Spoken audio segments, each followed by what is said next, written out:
tangata fai vai tangata o se fai o toma fai tangata pe ape to te mule te a pe ape to te mule te a pe ape to te mule te a o se fai o toma fai tangata pe ape to te mule te a fai taule just fai amata tala ya so much so much fai taule just fai amata tala ya so much on a tupu aile on a tupu aile on a tupu aile fai taule just fai amata tala ya so much on a tupu aile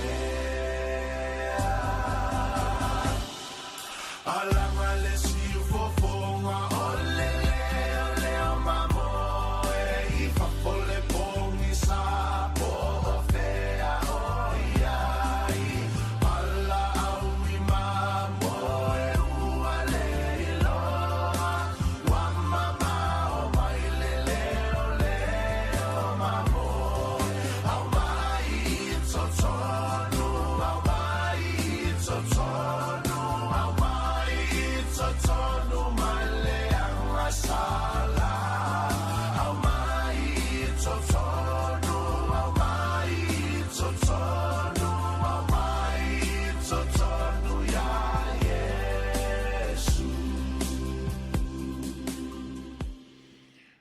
Ole temere te lai pai suroro miru te ona tā leone te lai lima, o ni ngaro tātou porklame pe apatonu ina, porklame loia, paritua ia, leulua ia li o lintau mutro, pe atane te lai lima, pangasolo leo tātou porklame, vivi inga no tātou atua, tane tu lai ono, sauni ngā lotu, bea lamani ia la leo le tu lai ono, e whai maa la maa, pingano no tātou atua, ia me se nisi ele i lava i sauninga, tutuangia i pe au, ma nisi po o pōpanga, ia o mo pole amno ele tu lai ono, ia me se lava na i o tātou, tu a sina o le a toa le malosi a ngai manu tāpuai, au mo lato pia tā lia nei sauninga rotu, i lungo le ala leo le radio Samoa pe a tāne tu la e ono, pataro vatu le nganga pānoalo le piafio le sa, la stole se polo mati lua olo lima tato vi ia le li wa nga i mai le pai unga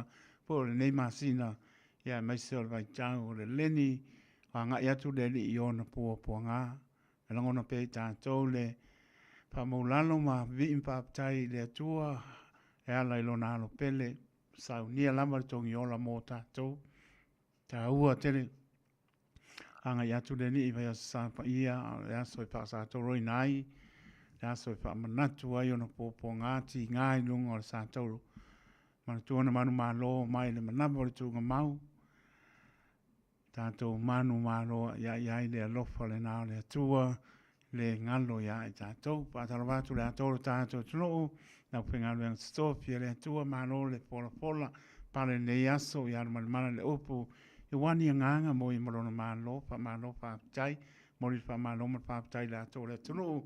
E sa pa malo losi ai ta po inga le nei aso ia batu pa malo mar pa tai o lo pa malo si o maraso e mo lo fia sa tu fi tau fao tau mafa pa le nganga sa tonu lava i tātou pe me misia ia i tātou au pamnianga le li e le silingia i loto soifua mo tātou wola ia mo lunga pe alvi inga o le atua i le au langa tātou te ngānu nue ai au lo tau pa malo si ta po inga le nei aso watu pa malo ma pa tai ya mesela pengalong pa ia le tua tu lai ya fola le tala le leia Yesu Kiristo mo ni nganga ya ina mo ia mrona malo pa tai ya pa tala patu tu le radio Samoa su lima iva toru amo au kiran manu tu au yo tu no mau ta lofa lava malo le pale malo folau ta to anga i mai pa ungo le nei masina lona toru Io e ole lua oro le ma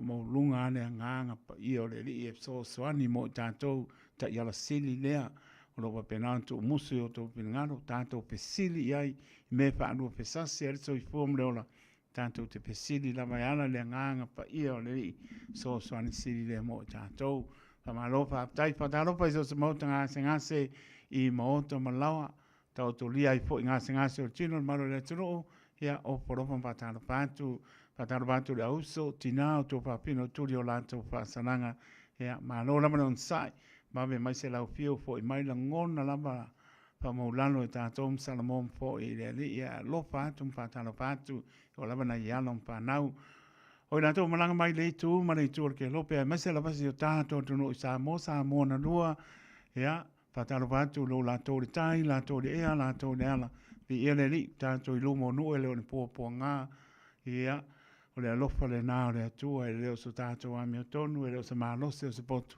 pa maoni le alofa o le li tau nu mai lau whanua au tō nei o le apo staimi e to te liwai fai ngā malanga ia manuia fo leo pe ai fo ia maise o le maptanga a inga woma i masani a maise o tofi o tu ai fo ia se o tātou tunu ia malanga mai whamunia le li e le pia ai fo i manono fo i tonu nei mōni vai taimi ia ona toi fo i ai fo i le me o loo a fion papa oi ke lope ia maise se o tātou tunu i Samoa ia malo lava whaptai patalo watu i alum whanau ta maiti tamam teine ia ta pena mea onga mo le aso a tai ao ia alofa le li ia lingi po le poto ia te o tau mana tua le ngana tau tala o umon ta pena o tau e nei o tau mātua ia silon whalango lango o tau le tua e mau ai le poto ma le mai e te ola ai e te lona me vii le tua e lona alofa mai manuia o tau lu mana ia whiangai ma o onga ustai tau mātua o tau mātua ia wa pena o nei ei whamlianga mai to tono o tō whane ai wha malo wha tai.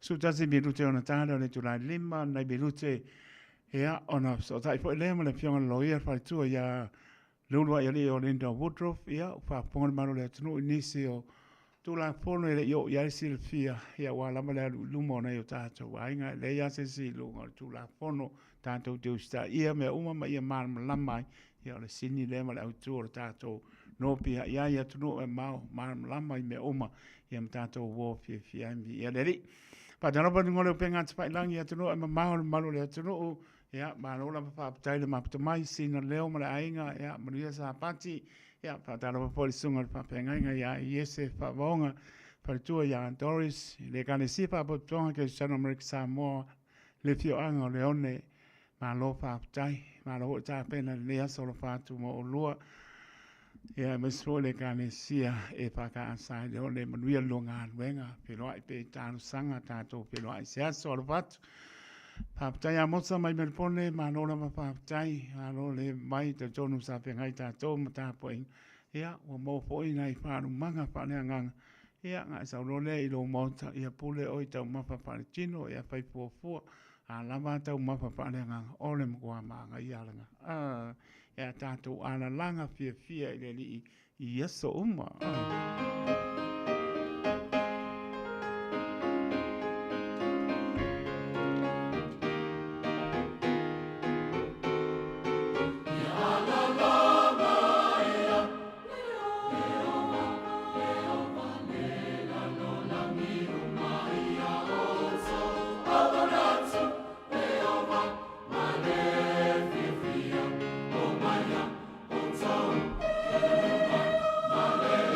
Alam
Tangata angasala ila usilafanga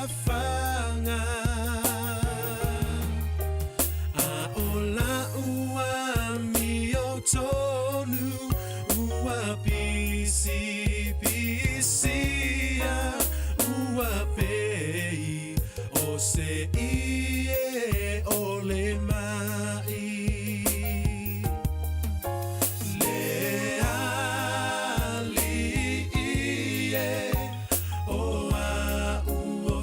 tangata angasala ila usilafanga aola ua miotonu ua pisi pisia ua pei o se ie ole mai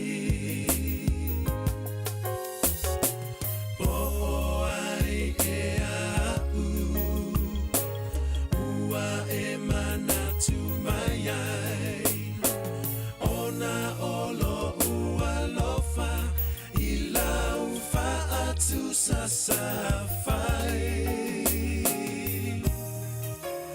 ua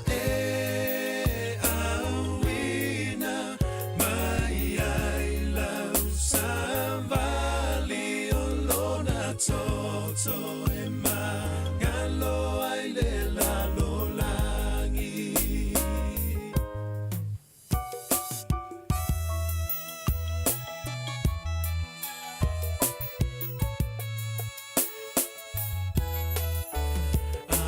Toe mana tu ile tele o uleanga safai ile ne yolanga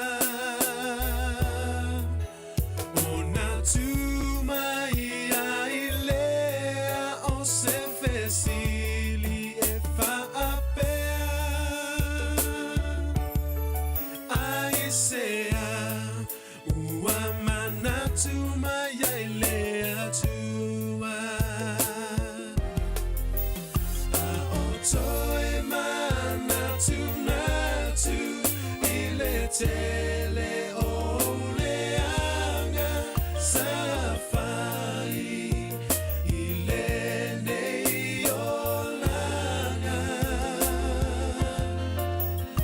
Ona tu mai ailea o se fesili e fa apea Asea o manatu mai ailea tu Ai isea ua manatu mai ai le atua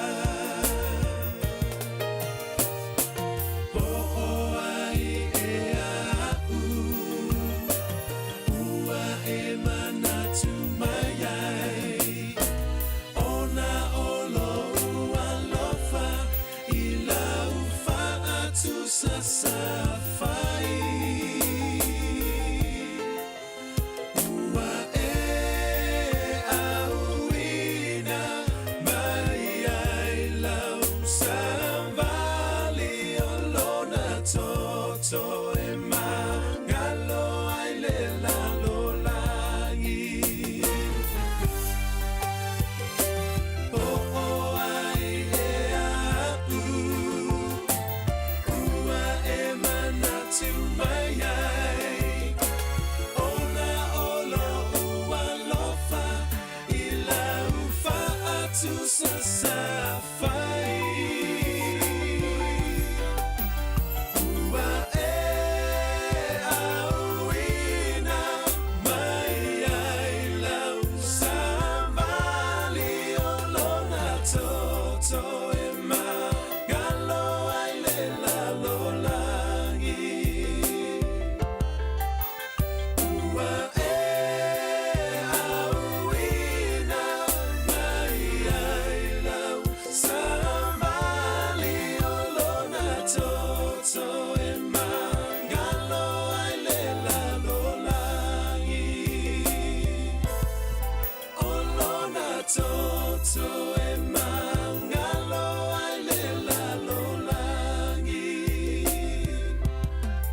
o lona toto e magalo ai le lalolangi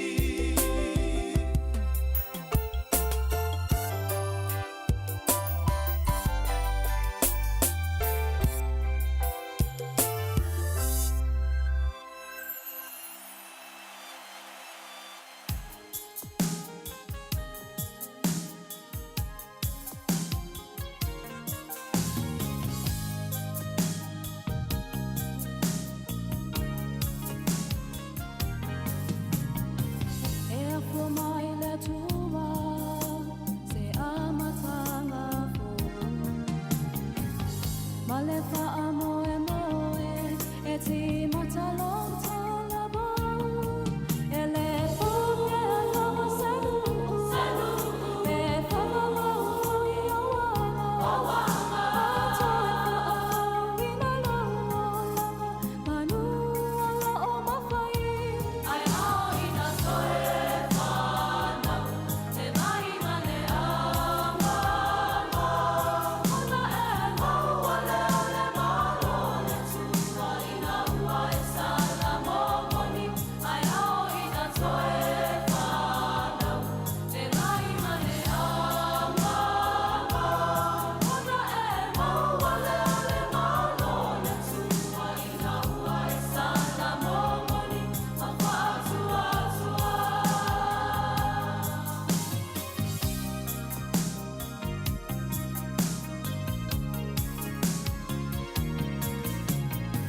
E angi te amatangi, le mea e loto I ai. Na ona e whalongo, ai le ilo le mea e anga I ai. E whaatenga I loto, o e whananau I le anganga. E ola whaamamau le whananau I ai, e ola mawhia whiai. Ai ao ina toe whanau,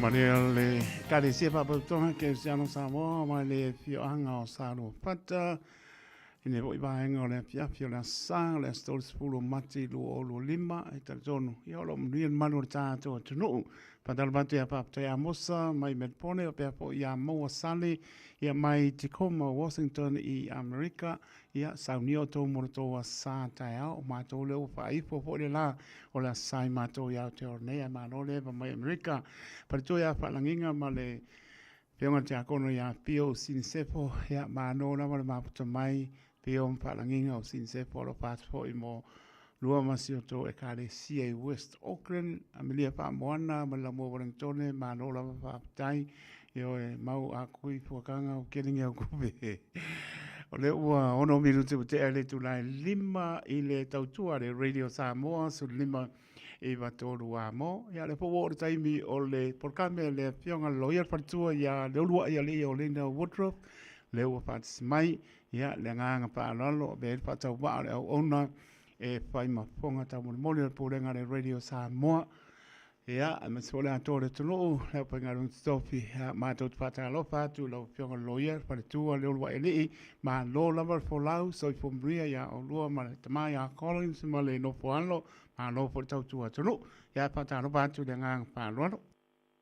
Ia e whātalo whātu i lau fionga taito, whātalo whātu fo i le pa ia malu o le tātou watunu o lau whāwhonga mai. Po whea lava o iai po i New Zealand, Australia, Amerika, e pe o na whālongolongo atu po i. Ia la tō o lo wala au mai i lau fionga taito, ia whātai. Tātou te vi ia le tātou tamā o i langi, o na lana pule whāso i fua malona alofa. Wa tātou toe mawai fo le nei whelua inga e lunga i le leitio e moni lava e tau te leo whelua e whaletangata whaletino ai whaftai le nei fo i whamanuia i nei fo i whamanuianga ia le ngata ia la o fo i onga le tātou leitio ai whaftai whamanuianga ia malawa fionga taito o mawhai e fo i tātou toe a whelua e le nei ia a sapati ia Whaftai, o le au na lava ta wapol kalame a wai e le unifoi ai o le tau mawhai e tu lava te o ta ita tangata whatau wa e fisoso ani atu i tātou po kalame i nai mea o lo tupu mai ma le nganga lava ia a tonu e fisosoani o tātou tangata ia tātal noanga mamata upu whaitu la fono o lo o tā fitu wha iai ia ma fisosoani ina i o tātou tangata e le laisi sila le li e le whapea o fia whatonuina e tangata whatau wa e si o tangata whapea fo i loa fionga tu de ai tate u lima lava ma fisosoani i mea whaitu la fono ina ia i la tō o lo whafunga mai ia o le vai aso nei, o le me fia talanoina, ona o le telefo i o tātou tangata e te inane lava o lo whalongo i isi a polkalame ma me o lo tutupu mai. Ai mai se lava le nei vai tau i lunga o technology, o le computer, telefoni me whapena, o tele tangata wa foilele ele o sa ol fengo me wa fase se ina ya isi tangata ai mai se lava ia me tau fale tupe me tau bank ia e no fo tangata ma fase e tu lo lava ia tangata e onga pisingisi ma fa pena i ole la wo mai fo i la ta itanga luenga e tele lava o le vai asan te nei na i fo nisi o tātou tangata na bili mai isi ia o mawhai mai whamole mole ia mawhisili mai ini me te tonu o fo ile ni me ala tō tangata whale a inga Ia lava e o fo ila e whanau la matua e le e whale popole i eilo o tangata pe a whai o se matua wa matua tele fo ilele a o tamo fai se wili po se me fa pena a lai lo e tamai te tsawo na fisosoani mai ia a vili mai ama fai na fisosoani se me e vili mai ma fai mai ia e yeisi si me ma fai na mato fisosoani langa wa tau ngalo me si matu tinapo si matu tamaa ia e tate whaapetai a lava ia le fisosoani mai o tātou whanau whapena e whawhiawhia loto fo ilo utangata a ilo ta whaalongo atu i tamaiti wa fia fisosoani fo ilele i oponi e ala fisosoani i oponi ia mea matua ia awane ia te me pale tono ia ia manino me uma ia ai mana ia fo ilo utangata awai o e fisosoani ati li mai me whapena a o mea le whai e nel ta por kalame ona e oia i mātou o tele o mea e tutupu mai wa wha wa tusau wa iei tangata fo i e o fo i lunga o telefoni wa whaatanga vili mai i tangata whai mai ia o lo ingoa o ai a tangata pe o ave le telefoni pe maua le telefoni e tangata wa ngalo i se mea no foloma vai le ingo tangata no foloma wha ngale le telefoni tu vili i banks tu vili i tangata fo i lai e ingo i tono telefoni o mea la na whapena le ua matua i whaingatai lava tu la fono temine ma ua amai e fo ia mātou lo ia le ia whaatonunga ia matua i whaasa lava ona talanoina ni mta opos tangata ai le iai se whaatanga wha tu sia i lalo ma ia mātou ma ia mātou i loa lelei o le tangata le vili mai o tangata wa umana whaatonu ma ua io ia le tangata le act ai po le tangata le pai el mātou o fisaloia ni mata upu ona fto ama faile ona ave ai ave foi ele fa peola ta uma ye ni mea wa a wai o na ye le mena tupu fo i wo tausanga wo telea sa vili atu le tangata sa ta ye se o official numero o se bank account ya mal numero le immigration ai uma ia ai wo femisa ai fo lea bili lo tangata le inga le immigration ti potis tangata le mal te tomo fai ai ia ole na abwaleva na le namta a le mea lava na o le lava o ia sone ia o le mela le fieta no ina te whapea tu whamol mole tātou tangata ia vili atu i le mato o fisa mwhai mai ia o au ole a ingo ia ta watu le ingo tangata le i eila na mata upu ia te awa whamai ia a le ta watu o le uso o le tua fine ma whapena whamai ia le lau te vili atu pe a foi pe fia le tupe na tutoi tutono o le mata upu a lo tuangane po lo uso me fa pena ia o le isi me fa mai o te vili atu e ta mai stalo o le na fa atonu mai o te vili atu ia oi ai le ai ma se me o ulo ai pe sa o le nei tala po mana tua o le telefoni po ita tele o ai fo lingo tanga e fa fela na o ulo o tanga sa o le bo vili mai ia ole mela na le te fa o tal no ina ai fa mole e le fa pe o le ava ma pe fa pe o te tali tuali mai na yo tatou tangata tu lo lava ele ai fa mole a fai o to fa fonga mai e fa asai le tu la fono ona o aveina ni mata upo e tu sa po lo uso po lo tu fine po le po ai po o e fo o matu o sta mai titi po spulu balu tau sanga mo ni tupu ele ma fai ona o ta ua mai ni me te tono o faila lai te tono o fisa se ivanga na lava a la tultangata a fa pe atu ia o talia ina la se mata upu e tu si lava i lalo le ingoa o le se tangata e fa moe ina le tangata le na le o io iai o la o faila ngā luenga wa tu lo lava la o fionga taito o tele io i tangata uma nei fa pe wa le telefo e fa pe na ole e vili atu whama ia ole ia la utupe ia e pawala utala whamol mole elena utupe a whai o teilua tu sape tu tongi utupe a o loe sise o te le whaia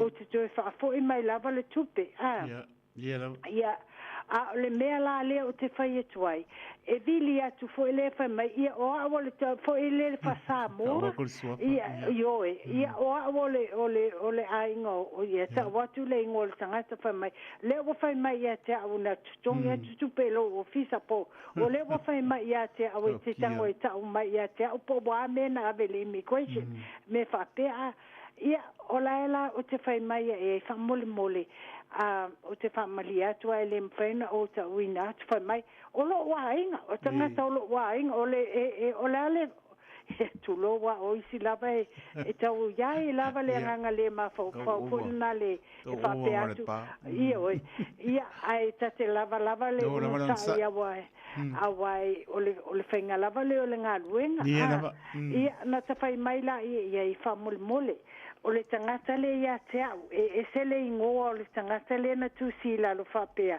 ia o le ingoa le o angkol po le ingoa le o le tangata e mawhaio po lona a fine po lona a sona tali matua e whai mai ia po o le tangata le whafsota i pa te iwa le maua awa e te tawana tu sila lo se contact person po le tangata e mawhaio na o tal no iai i te iwa maua e se mai pe te iwa i e se whale tonu ia ai wale mawhai ona wafia sota i mai au iai a wale mawhai ona maua ona o vili lola i e le tangata lea na a mai le authority pena a mai le whaatanganga e le tangata le o te tuai e o te vili iai ma tal no iai a tangata la ia e vili atu ma pe e whai a sina a loto ma a foi pe ta whapea ma iai whamolmole le mwhai ona o ta watua pa mai ia o le Samoa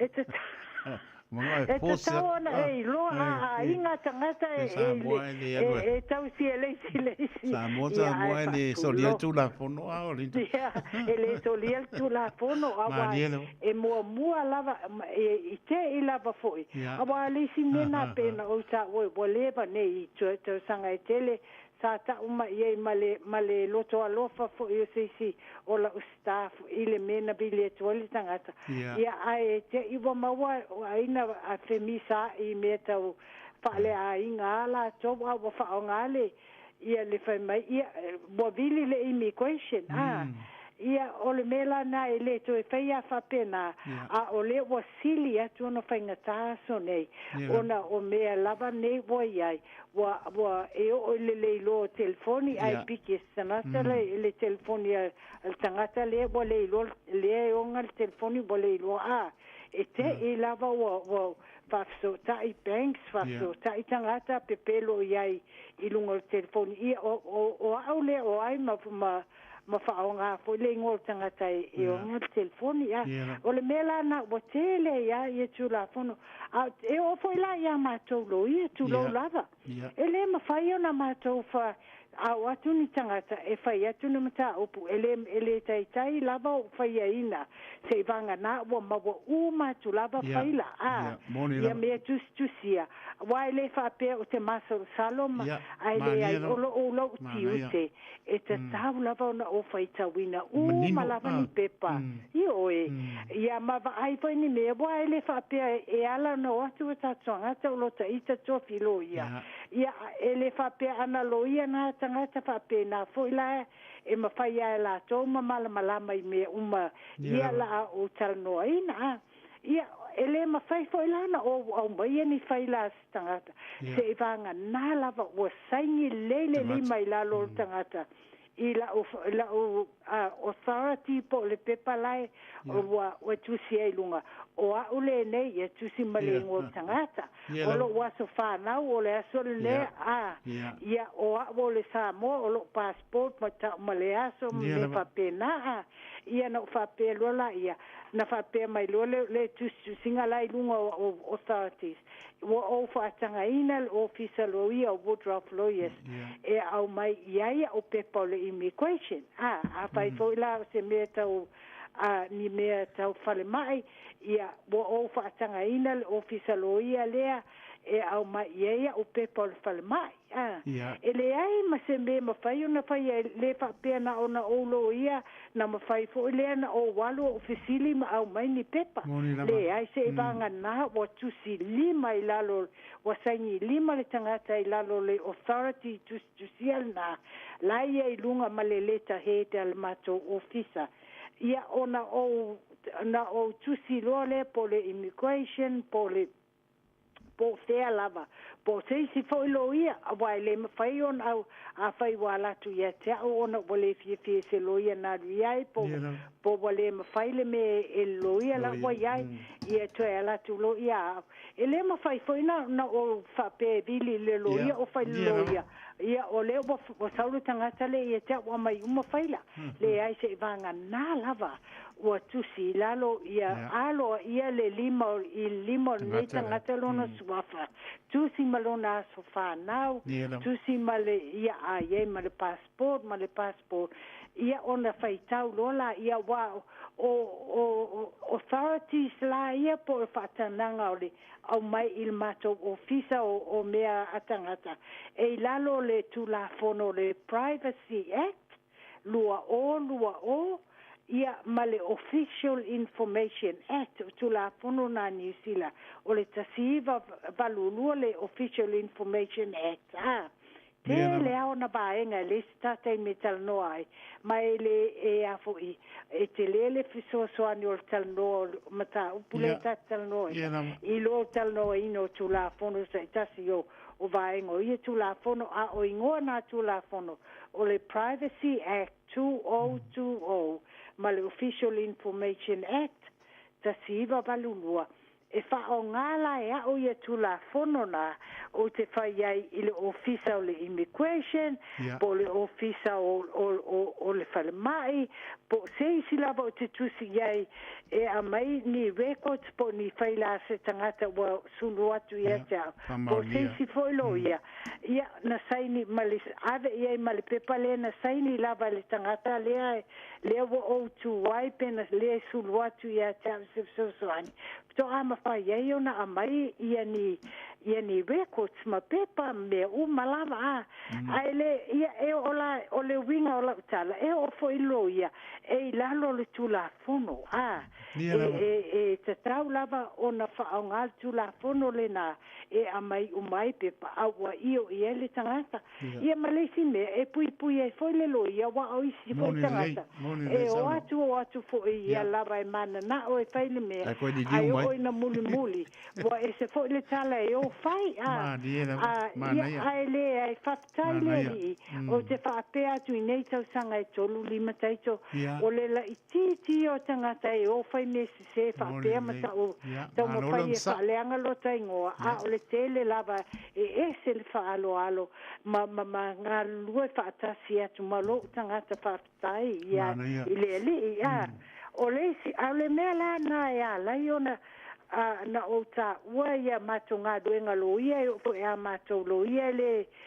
so ona whaia ma so ona wha o ngā le mato ia mato tūlanga ai ia lava ia mato whaia lava le tūla fono ia me te tau ma le tūla fono awai pui foi mai olo oi lalo foi mato ia fa o tangata umalava New Zealand ia malo ia olo oi lalo tula fono ia ole me foi lana o te fa pe atu ai o tangata nei e vili atu ona o te leiloa nei tangata o te le e moni pa mai o lato o a ingo le tangata le o te tu ai ai le mafai ia mta watu pa mai ia mta to fetau I fo I tau sanga po fierni tau sanga na fetau ia o te fa malu luma ia awa ia e lima se lau ate lima se lau ia faila ai le ngata I Samoa a o mea lai ma te fai engelani a siamani me tau intellectual property ia ele fa pia mana tua I loto mafau ingoa malava ia malesi me ia tato ia mana tua poi e tele tangata e tutusa ingoa moni lava e a ata watu le ingoa ia ia o te whape mai wha mole o le ingoa le suafa le na e whape lima whai la whape Ole ia ia le swafal na ai fia I loa ato toma mautu po ai tonu le tangata e sili ia te aulo uwa ai foi le tal no tu atu le ofisa na tala no la ia ai mai se lava pe fai wa leva se mata o wa ole isi mena le penga ta ita ito ia o isi me wa tu leva ia oi pole ta si va fa ai velia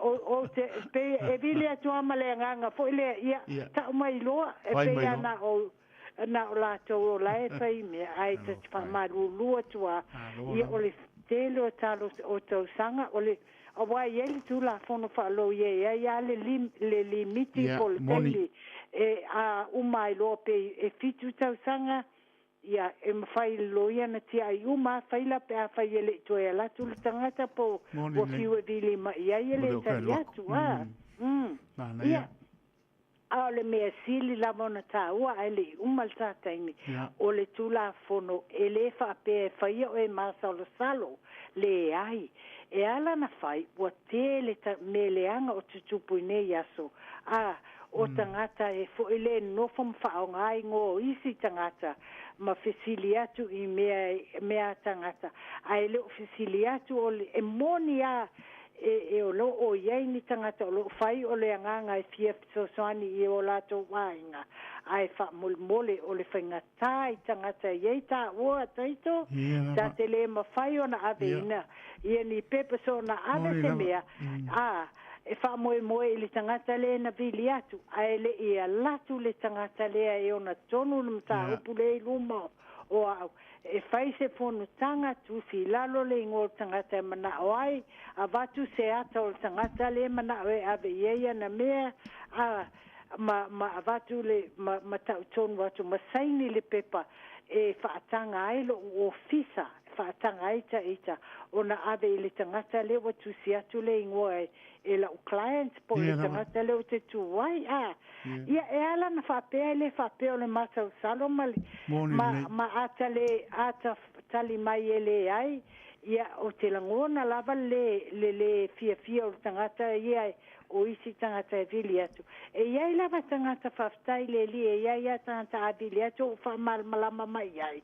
e malama mwha mai ia po le lei o la fai mai la steimi ma te o atu ai ia mata watu le ingo le clients ma nei ala le na ia isi ata tani mai iai wha mole le mwhai lava untu la whanu ia e fai mai o te ofo o e o la Samoa e te ilo tangata o tangata a inga e fai e lisi me so ani lisi a inga e wala ioi ale fa level na moni o le Samoa te fa alo foi mata lofa ale fa level o lo tulanga e te tau lava foi ona o manino ma o whaonga ina fu ia uia tu la fono e pui e foi lo wa tangata pui siata a company malota officer ia ma pui ele tangata le na la tu ia te au e sulu atu se mata upu ia ole nganga la na e ala io na tatu na talno ina na mata upu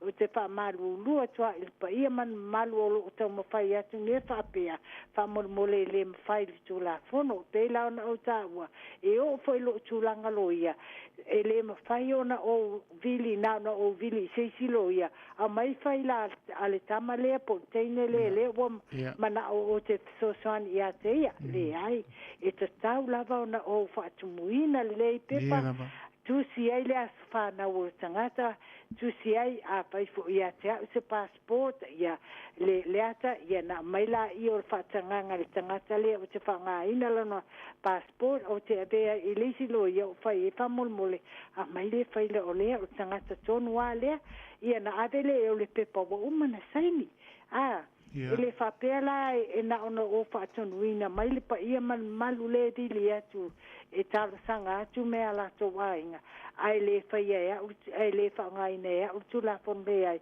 o tu la fon fo e o poni e fo mala wa nga luenga malo wa tangata awa o te lalo fo I o tu la fono ia teito ona bo uma fo ta tai mi e se te sili ma te le o mala pa apetai o linta matango pie se Lau atu le feedback mai a tiuli Simone na nai sa olele sa unoanga o Linda o ngā tūsal whingano alia i am spoi o le whingano le rii so le lei a nganga o le tela le ata mai ma le poto i a o tupu ai foi le leanga i a whamunia le atu i ato o Linda mai lunga le tātou Oi, e spoi. whawhitai, lava. A le isi le ua ke le ua pasi ako o aru a kore o masi pau i o ngai wala au i o mau aku.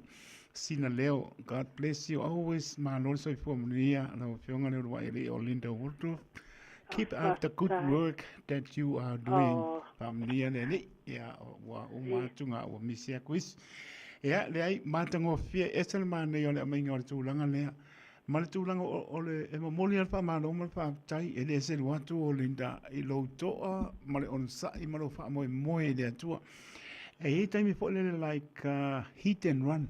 Ia, Ngonga le anu lava. ai ngalo ya toi la la kwa ngonga pa ya kwa wa ulo wel sa mo le ale wa ke ya wa folo kwa ai ke do sa uni ke Ia, do sa e moni uni au. ale wa e tala no mai lava ele pa belt se wa tu o lo ye la ta pe nam sa uni ai fa pe tai le tua ona o le ata mai manga ba o fo e to e tali ai fo ele pa pe o so nga le anga po se stu langa o lunga o ala o mea le ala o mea tau no ai lunga le leina tau tato woi au ngi klo sia le lenga wai te soli al tula pono ia wa te lo isi e watu la o le mpai fa sea ai le loa la se pa manulu watu le malo le tano o le fa pe o se isi tu langa e le mo fa lupe o na mate le nganga te o le na sa mo le tunu pele e fai fo i na o nei le tau fai fo le pionga loia ma lo na li fo ia Collins ma le no fo ano ia o tūlanga whapena, ia mau pere tō vai o tūlanga whapena, ia o ia e lau pu ātam whai ngā.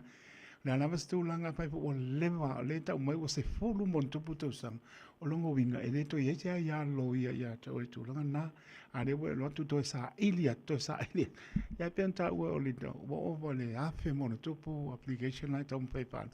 E le o mana tū o le leie, o le po le ale tūlanga le ui ai, a ia tūlanga whapena o tuai atu.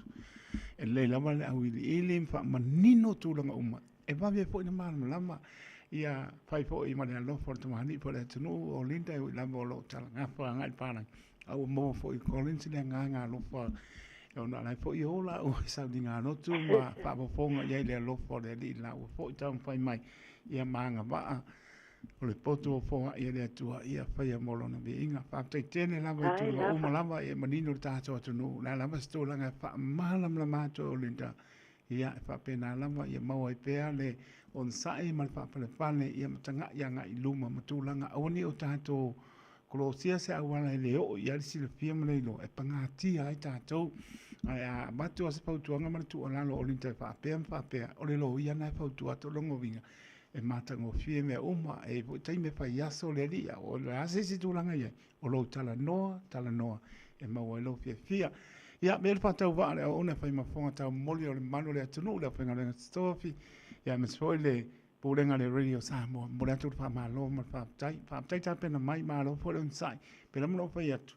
e te pasili alo o tunu e te sau e fa lo por kalame ia lo talia fo ia fo tanga mo le fiafi ia alo e molo malo si ma Collins ia me se foi ia o me ano fa ne fo ia o lo no falo ia pa ia molo no vi inga mo moli so fo mo ni malo le tunu lo so fo ma se volta tu ale radio Samoa le na Samoa io la tanto toi fedo le matango fio le lo fo le li i lungo tau tu ale radio Samoa mo temni la foto i sau no nga muli tato tau mamai e mun via fo i mano longa mun via fo tanga le fiafi ai maisel vai aso mo Linda Ia, whaftai, mai to ele o lo manganga la wafianga taito, tato te whaftai matu ope, il tato tama o langi, ilana puipuinga, ele neva ia so atua whaftai fo ilana sosoani, ele whaingo fia fo isi o tangata o isi lava taimi, tati tau matamuli e tā ua ia ni me o tutupu.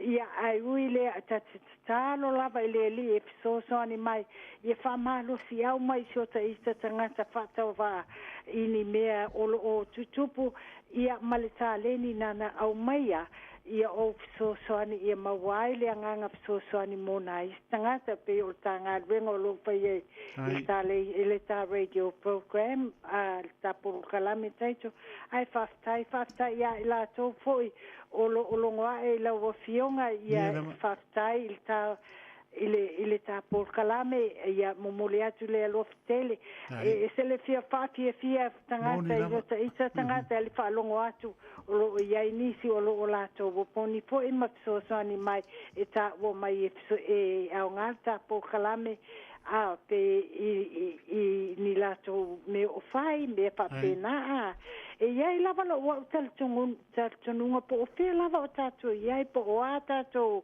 taleni me faapea a tatou o lima faatasi pe tatou se fili afa faatasi o ta afeleanga le me ese le manai o au ese lo fia avili atu se e ta watu se me fo ilea po se tu salava foi po se upu o se lo tangata ai o tele faapea o la o tali tuali mai na le faafetai ile alofo le tangata ola ile tangata ola ia tatou tu ua ia le tatou ola i le tatou tamā o i langi na te fesoasoani mai lenei vai aso tatou galuega uma fesoasoani atu foʻi ia o polokalame taito faafetai faapea oe ma le aiga foʻi ma le fanau ia ae faapea foʻi lauai ona le tatou leitio faafetai foʻi i le ʻaufaafofoga lo faafofoga mai ia tatou tatalo pea leisi ma tatalo lele ia o poni tatou uma i lona toto paia ia tatou toe aulia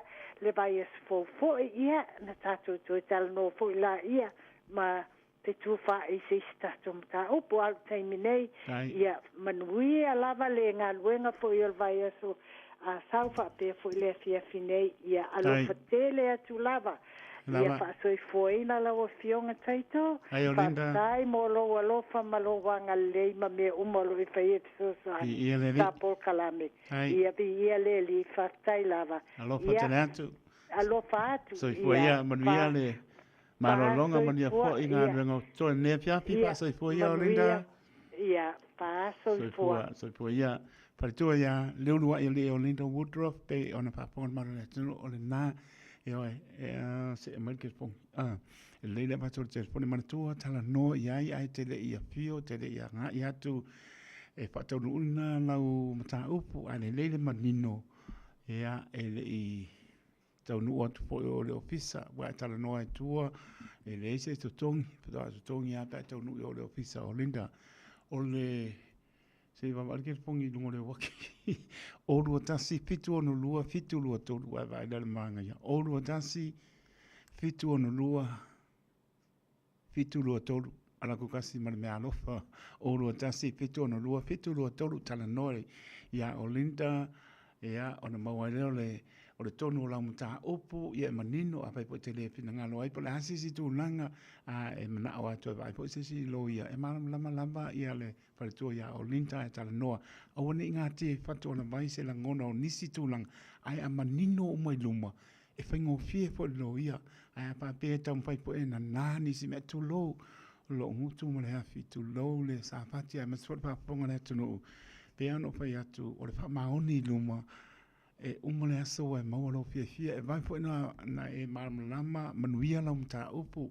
e pa pe ho tau fai e te pe tsua mata mule e ta luma mta upu nga loia ia o na foi la mo e foi na tuai ale o na mole ungo la mta upu ia ta no te fona umana vatu to psidi mai poi o fia to ta o tu stay me o moni mai ta no e tu nga umate ia nga ia tu e vai i le ofisa o Linda McCollins i United City ia malanganga pa anualo taimtura mai losu lo me lute ona tale o le tulai ono tale ono tatou sauninga no tu sunga tai o le nefiafi pasta o sala pautea ia mai le Assembly of God i Manrua pe ata le tulai ono pa taisina leo ma ai o tu se o tina ia lo salia ma pali isina pa tai mo le fanga lo pa tene atu mo o emna yo matua sina leo pa tai mo le fanga ai vo ma pa mai mo le po le fiafia me se na to o malaba o maputa mai lunga le apia folinga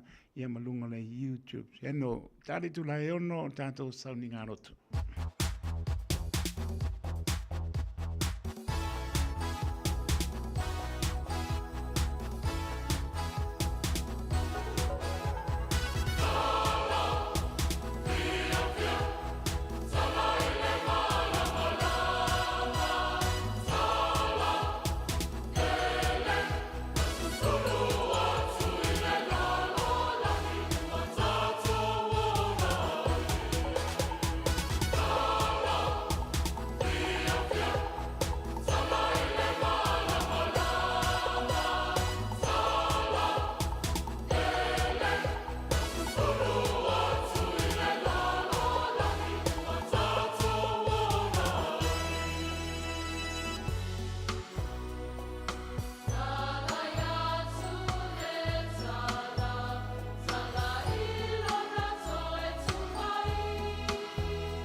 Se po mari ana kane sia me tisi ma le pe anga tua nai o oe lama o le ani.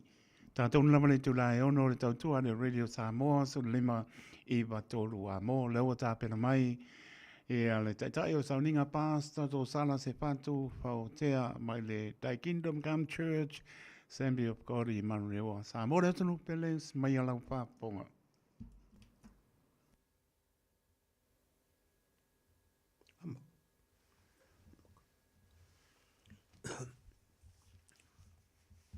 O mea, nā tātou wālanga atu i a Iowa. I tā whamanu atu I lona suafu paia.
Tātou o atu le tua e ala di tātou te taro.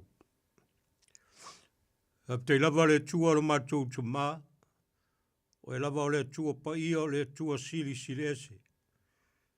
La mātou watu e watu lau vi inga ma le whaptai nei fiafi. La mātou lava talo le li ia fio mairo wunganga. La ia tātou lua ma oi. O le a manu iai mea uma mātou te whaia. Atasi mai oe lo mātou o tua. Ne ia se ia whaiu. Fo ia tu le vi inga ia te oe. Suafa Isu. Amen. O le a tātou tāpo ia tu le tua e ala i sona vi inga.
Tātou te talo. Ia oe le tua ro mātou te mā siri ese.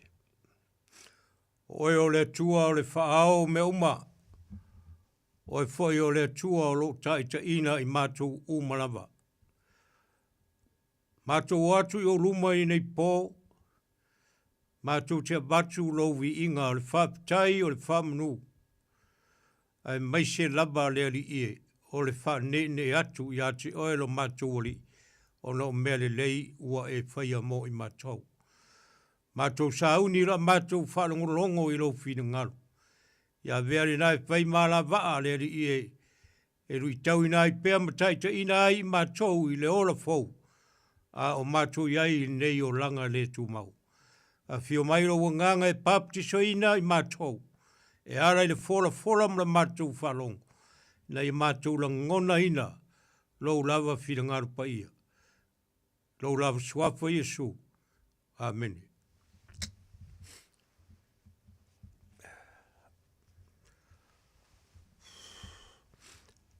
Le a tātou wharangolongo i le upo o le tua.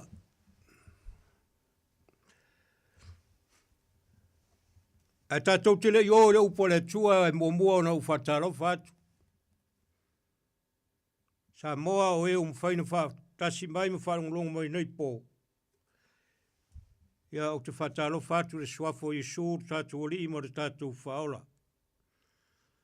Whawhtei nei awa no o maua tātou te sanga whalongo i pēa i lona whiringalo. Ina ia tonu masao mea uma tātou te whaia. Ia wālawa le whiringalo pa ia o le tātou oli.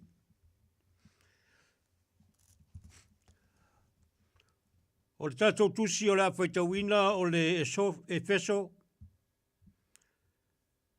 Efeso Whai upo mō mua, tā upo mō mua alona whai upo e fitu. Whapea lona whai tawina. O ia whai o tātou maua ai le tongi ola I lona toso. O le whamangalo ina o anga sala e tusa ma le oloa whaulai o lona alofa tūnoa.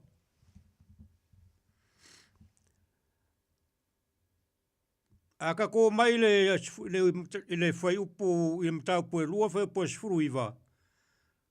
O lo whapea lona whai tawina. O le nei, e le toe tangata ese au tou, po e ua au mau, a ua nuu whatasi ma le au pa ia, o le a inga o le atua.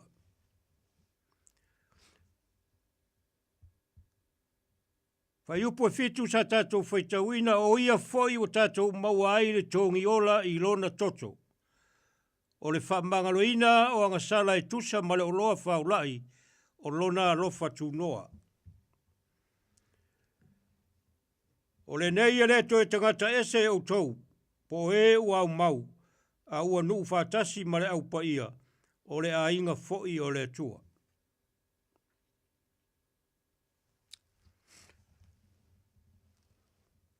O le upu lea o le upu a le fionga le atua, e leo se upu au. A leo au o maia mo I tātou I nei a fiafi au ngā foi I ate oe au ngā I ate au au ngā I tātou uma.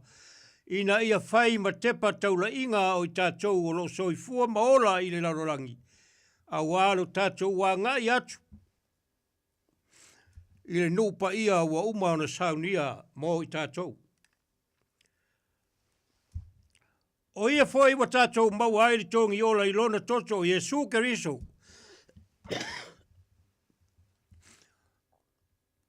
Ele aisa isi o Jesu Keriso. O ia na maliu ma whalava au. Le wāra ai ona tātou mau aere tongi ola I lona toto. A wā o le whamangaloina o anga sala e tusa ma le oloa whaulai o lona lopa tūnoa.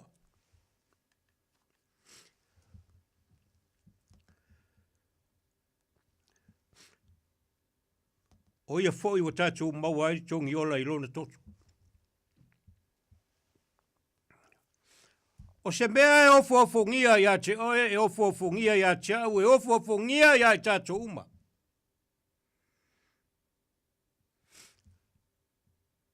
A e whasiri whapea pe whapepea o na tātou maua le tongi ola.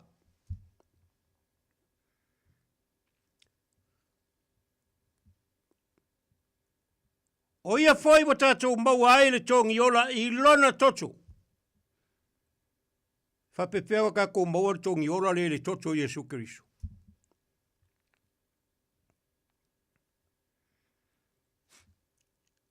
E leo sau ia su e tufa mailo na toto ia te oi. E wilawa na tātou whamanatu I le asu sā ma le asu sā.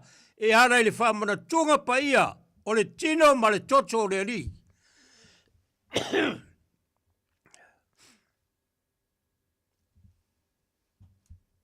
O le whamangaloina o anga sala e tusa ma le oloa whaulai o lona alofa tūnoa. Tātou au whauwhonga I nei whiawhi.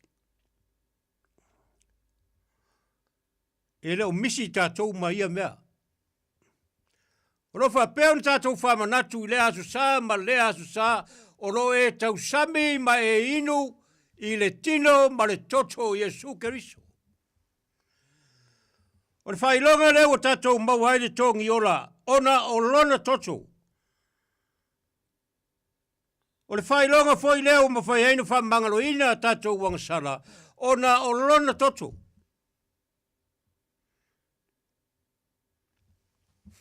Aisha. A lefe mai le fionga le tua. O lona toto le lefe mai, wa pei o le whaulai.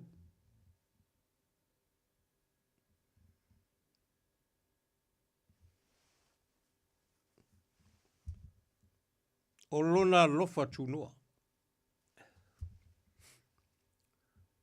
Wa vai ai le whakusa o le toto Jesu. E pei o le lofa faulai. O lona lofa tu noa. Aisha. O leo ka kou mau ai le tongi ola. Le tongi ola o lo tatou wola ai. O mau ai e tatou le tongi e to tongi ai e tatou wangasala. Ina ia tatou wola. Tatou wola mo le ri. A whaina u whai le tu wase mere le i ate oi. A leo whai mai. O ia whai o tatou mau ai le tongi ola. I lona toto o le wha mangalo ina o angasala. Tu sa male o loa whaulai o lona lofa tu noa.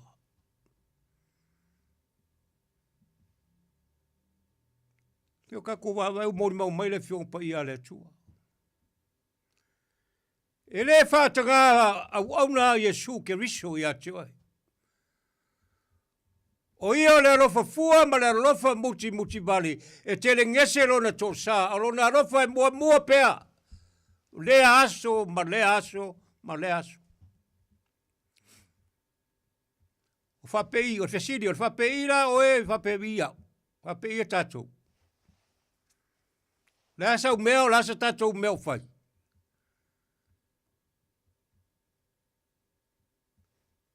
Whapei a le lofa whaurai. O lona toto. Wai. Whapei ngala kako e kaunga kako maitaua ma kako iloa. Ele i maliu fua Yesu i lunga o satou. Paua lea ngau kako whapei fo, ka maliu Yesu ina ia lawe ai tātou mai le angasala. E ala i lona toto. Ai, e ei kai mi kako ke whaale manatu tele ai i lo tātou oli. A lea wa mai sao a mo tātou. O le nei e le toi tangata ese o tou, po e ua mau a ua nuu whātasi male au pa ia o le a inga o le atua.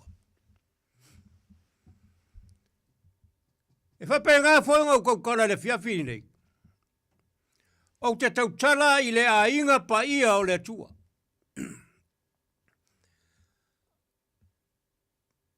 Leo whawhonga ma tātou umai le pōre nei. E leo tātou o ngisi kangaka. O mea ia leo o tele ai tātou umai soi fuanga nei. O manatu tangata ese ia ese lesi.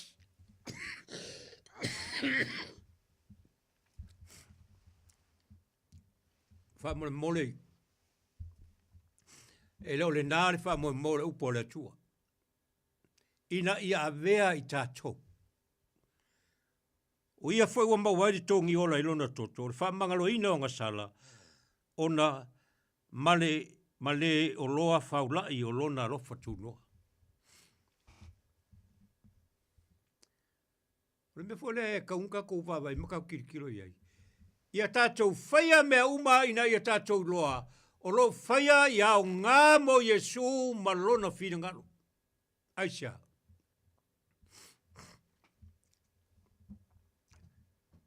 Kele mea le saungia Yesu moe. Kele mea o saungia Yesu au mai Yesu. Lai kako ki fia tātou o mea o au mai Yesu ia te oe maa au tātou te o lai. E maa mai o tātou manatu. E leo kelinga leo whaatawa ina i tātou. Au ke mga e tau ia te oe.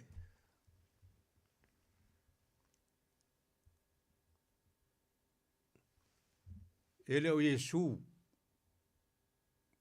O Yesu o le tangata soifua, o le tangata o lo ola pea, o lo whaai loa mai i ati o i le aso ma le aso, e ke leo waai ai o na fōringa, a la ke waai i mea e tā pena Yesu, ma ku uaku i o au, e whai ai lau mana onga. Peo leo kako waai i le whiawhingi. O ia whai o tātou mau ai tongi ola i lona toto.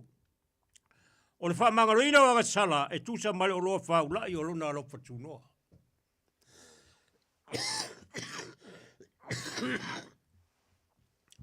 O lona alofa tunoa.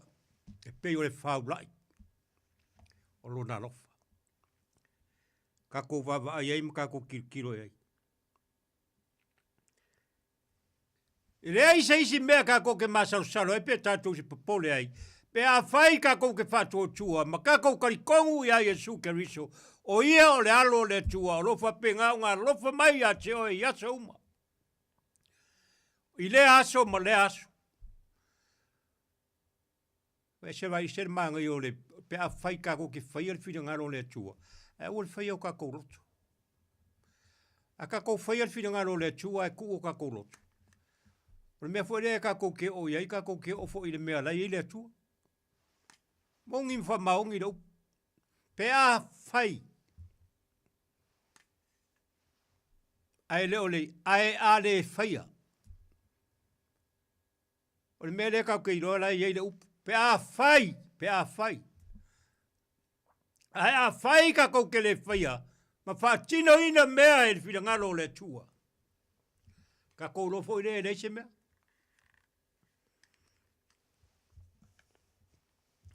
O ia foi o tatou mau ai tongi ola i lona toto.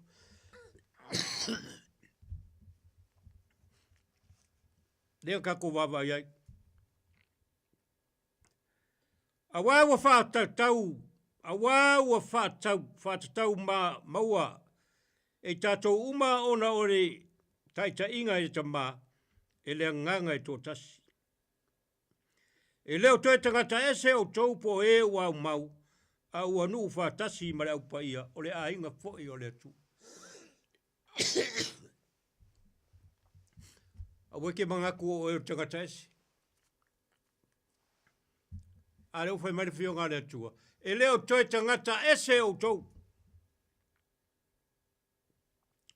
Po e wau mau a ua whātasi ma le au paia o le a inga fōi o le atua.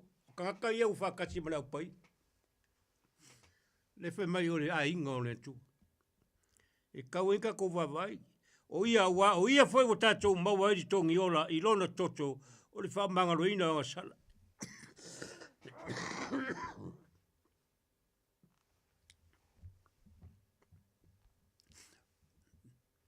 Samoa.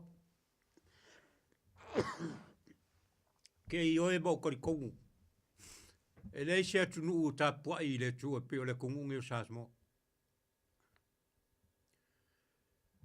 Samoa e pe whakumukumu ia Samoa le tua, malana ngā luanga. Ale kako wawa i so se ngua i le kongungi o Samoa. Po ngi usira po whea le kongungi i ingi ainga Samoa. So se a inga ki whalonga iai o le mea e kasi, o le kapo inga e kasi. Kapoa i le tua. Leo kapoa iai ngisi mea e kapoa iai le tua. E whapena fwene lui tau Samoa i le fiapi ine. I oe me tonu o ia fwoi o tatou maua ai le tongi ola i lona toto. O le toto a leanga kako wawa inga whakaunga inga i lunga o le satou. E lei koe maai ai Yesu Keriso ia vanga. Pau ale mea mangau ia Yesu ina ia soifua maola tangata uma o lona nu. Aia kako vai.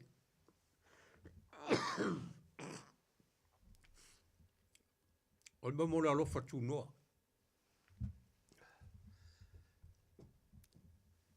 Le alofa e leise tua oi. O le alofa e le vaivaina. O le alofa e le aise isi mea e whatu seina. Aisia. Langa o le alofa e moni ma wha maoni. E le alofa e koi inga e alofa e lo makua. E le alofa i makua e le alofa i whangau.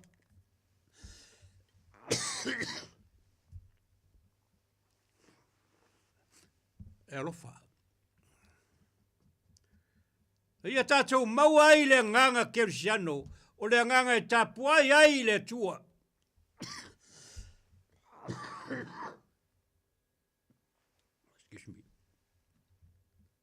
Nanga o le alfa moe moe. Mo tātou. Whapena fwelu li tau mo tātou Samoa nepo. E leo toe tangata ese o tau po e ua mau. A ua nu whātasi ma le au pai. A muia oe.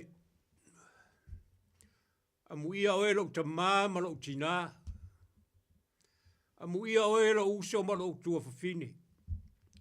A muia oe lo watali ma lo ua whawhine. A muia oe. E leo toe tangata ese o tau po e ua mau. A ua nuu whatasi ma le au paia, o le a inga fōi o le atu. E lei fo teisi wha moe moe o le upu le whiawhine. Wha ngalo telo mea malo olanga. Wa mea umaro kako whiawhia iai ma wha sili ate o e ma. Sorry. Ia whaunga. Whaunga no wola, whaunga o tātou wola moleri. Ia tātou whaia mea uma tātou te au na ai leri.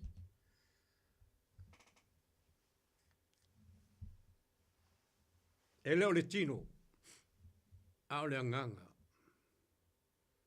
Whapena whunka ko wawa ai, vaenga ia tātou ia.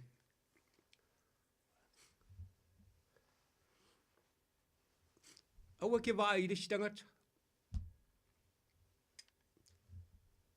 Wa ai ar tangata ia te ia, po o aangi anga mea o whai. Po le asanga o nanga o lo whai mo le tua malona whiringa. E aua kako ke wa ai resi tangata. Ia kako whaia mea uma. Mar kako ioenga. E lea ia se si wana o le tua la. E ave uma mea i le tua. O ia foi o tātou maua ai le tongi ola i lona toto. O lea, o le whamangalo ina o angasala. E lea ia se si mea o lewa e maua. Ma le o loa whaulai o lona lofa tu noa. O mea ia o lewa mwhainga maua e tātou kei mingi. Nanga leo whai meire kuspa ia. A e le alanga e le maua. O ngai leo whatawa ina o e le upu o le atua. O le upu leo le upu o le atua e leo se upu au. E leo se upu o tangata lako kusia kusigei.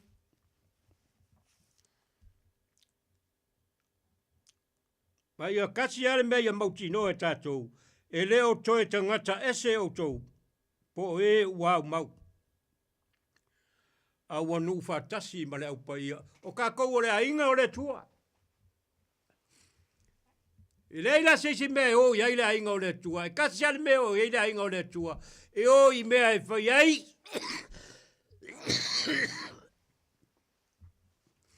Whai ai vi inga o le tua. Kau ke whai ai mea uma. O mea ke le rui inga le tua. E kau ke le o whai mea e pei e keli ka ngaka e kau i fo le tua. Mare ke le anga o me ke mingi. O ke le me whai fo le kau i le tua. Ia e dongi me ave i le tua. Ai a whai kako ke whai al fina ngalo le tua. Kako ke whai a mara mauti noa. E le aia se si mea kako ke koe iu iai. Kako ke koe iu ai le tua. Ba iu e se maa ngai o le mea i. Le i unga o ngai mea. Pea whai. Pea whai kako ke whai a mea e fina ngalo ai le tua. Pea ia se si mea. A whai o le tua ma whai a le langi ma le rau langi a toa ma mea uma o iai. Ia ranga o le tua fwoi ngai ke mokingo o le tua fwoi ngā whai oi.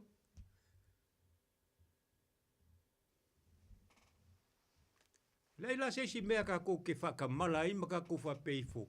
Kako ke lei loa le tua. E ka kauanga kako i loa le tua pe a whai uai. Ka sa jal fiti e whai. Wai ngā whai oi. O le tua. O le atua le kari o ngai mea uma. E te tau whai tangata e aru le atua, o ngā whamaongi ma whai mea uma e whina ngalo ai le atua. Ke le me whina ngalo ai le atua e kongoro wa inga. O wheare me ke ai e ke le me whina ngalo ai le atua. E siri au ngā ke le me whina ngalo ai le atua e kongoro e kare sia.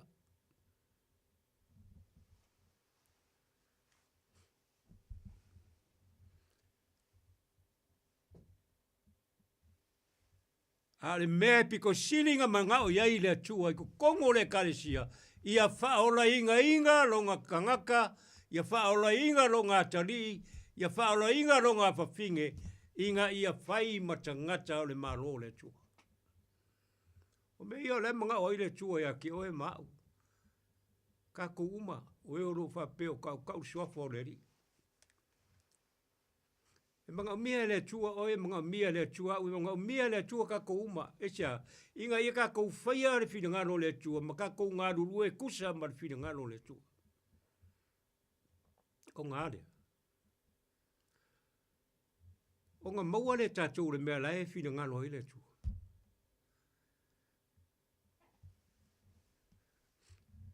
E kere kako mga kuwhe mai. I le upu le whionga le tua, whapea. E koe whoi le fue, koe whoi le. Ai sia, e sao. E le whoi la le, ai whoi le tua. Wa fwe langa ele hea se mea le whoi le tua. E tau whoi lai ai tātou ngā kou loa, maka kou karikongo, maka kou i oe, i mea uma, o lo ka wai suafa o le tua.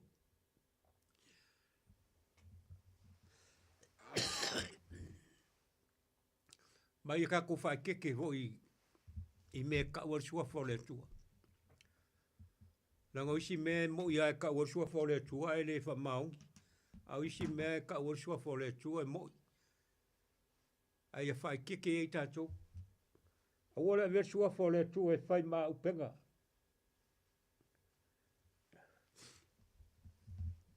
Nanga o le tua e mai o whina ngano le tua o mea mongi. Whapenga fo i le lui ma le tau o whamaoni mo kako le whiawhiringe. Ia kako maua le nganga le. O le nganga o le whamaoni, ma le nganga o le usiristai, kako ke whai ai me uma raifi na ngalo ai le tua ia ke oe ma. A kako whai ara mea ia. O kako maukingo fo i lea kako ke manguia, ma kako maua le ola e whababau. Ia peo lea ngā moni lea kako ke wapai, mga ki kiro i ngia fia.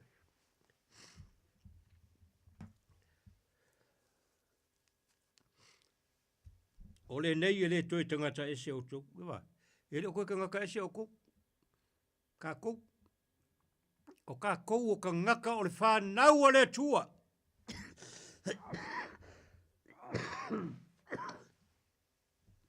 Ka kou, pea whai ka kou ke whalongo le upo le atu. E le toi tangata ese o tō, po e wau mau au whatasi ma le au paia, o le ainga fwoi o le atua. Aleluia. O le mea le kaunka kou lomka kou moutinoa. Lo waku ue Samoa ringi po. O whiala vale mea o e whafonga mai mai whalonga mai. Ko anga le fionga le tu. Ia vea le fionga le tu e whaima se me pele lau lotu. Aisia. Nanga ele ungi mea ngangaka o mea le tua. Mea ia ka go ke o lai. E whaia mea tangata e maari pe lepe ma leanga. A mea le tua le aise mea e koe whare kong. Kaulanga mau e tātou lea nganga lea ka ko ke arorofa. Ora ka ko arorofa mongi ngai le tua. Ora ka ko ngāru lue ma le wha maungi whaia langa whi au maranga lue. Te ia maua i tātou wha manuianga li tino a toa marea nganga. Pe a o le aso e fio mai ai. Ia wha monguia le atua e lau wha fonga nei po. tātou atu fo i whai ungo tātou mawhtanga. Ia anga leader tua ma whamunu atu i ati oe. Ta mā mātutua, tina mātutua. Mai se lau whai ngā runga pa ia le tua. Ia ma e kare sia uma. Ia e mai se o tātou uma ro soifua ma ora mo le tua ma lonu whiri ngalo. Ia whamunu ia mai le tua ma o tātou uma nei pō. I sau nia pē i tātou mo le ola e whavavau. Whavavau. Amen. Oh,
tama mo mātou nei pō. Whaptai lo mafuta mai mo mātou e ala i le mātou ngā ruenga. Whaptai whau. Whaptai mo mea o manawa mai se reari i e. Lo taita ina i mātou e ala i lale angang. E mātou whaia mea o mai tusa malo lava whina ngalo. Whamnuia i lo watu no, whamnuia mo i mātou o mai nei pō. Ia vi ia lo suafa Isu. Amen. Amen.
Kale sia PIPC mai o tara tu mau I le li.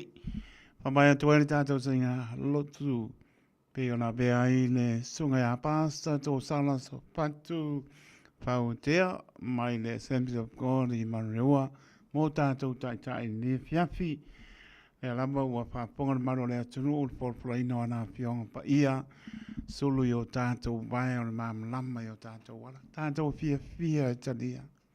Nā lama taime te pāponga mau whaalongo ai, tātou te langona lama, e au lama on tātou talia.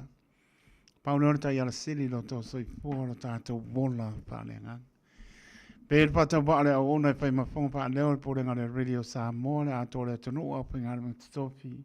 Mori atu pa maro mara pa aptai to sala pa aptai tā pena maro sauni pa aptai po i manatu mane ngan wenga vela mana pai atu e le tongia le Radio Samoa lo tō tau tinga lo le langi lava le tau i o le au pai ngan wenga lo pena no po ina mai so ani mo nei pai ngā lotu e maise o nai o tātou tu asin sina tā lia nei sauni ngā lotu nei tu lae ono.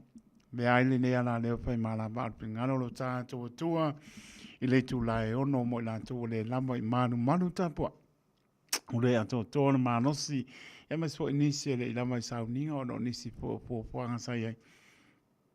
O mole amano e pa ponga imta to lotu mai o le tōri pa maroma pa taito sala yanga leleri e ailan pa marolonga e hatu o le tino sele le nganga me spo ile palitua ya eli o pena ngā lue ai le ngā luenga le tua wana unai o lua ya mawasa o pina ngano mai le li e walama le pōle pola ino le tala leia Yesu Keriso manuel po ya tu ilungo ala pa tasi le li pui lo so i pua ya patau nu ina i moto malawa mo pu mano longa le nei po anga leleri po fuanga mala singa ba ya so mo atu lo so i po malu lo ka le sia lo ta po io pa va nepia pam nia le tua ya batu nei abno e mo po ina lo faanga ta te le tau ma mai nei po mana nga pa lo to sana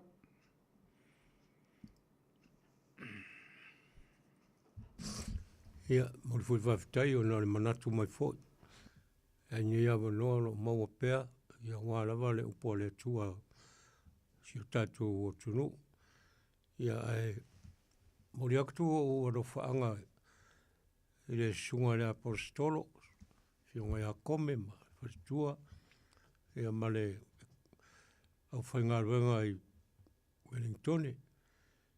Ia mori fui aro whaanga mori sunga ia Ferretti, sunga le teitai, mare wharitua, ia mai se foi komiti ia ma au auna foi au kilani nei ia po fea me o ia ia nga le atu le tua ia tiu tau ia nei fiafi le ie ia anga le atu mwhamuni atu mo au auna malama fea lava le kāresia ia ia o ia au whamuni anga i tino ia siri lava i le nganga ia siri foi na mori atu uro whaanga i le pulo nei whale whasaralau ia mai se foi le sunga ia taito ia o le foi nga ma wheroai ia o le foi ua mawai nei awa noa ia o le wasau i foi whaongari taimi ia a wā lava foi le au le lava i sauninga mai se lava ngai ka mama tua mga i tina matua ia o le upunga le tua mo tātou nei piapi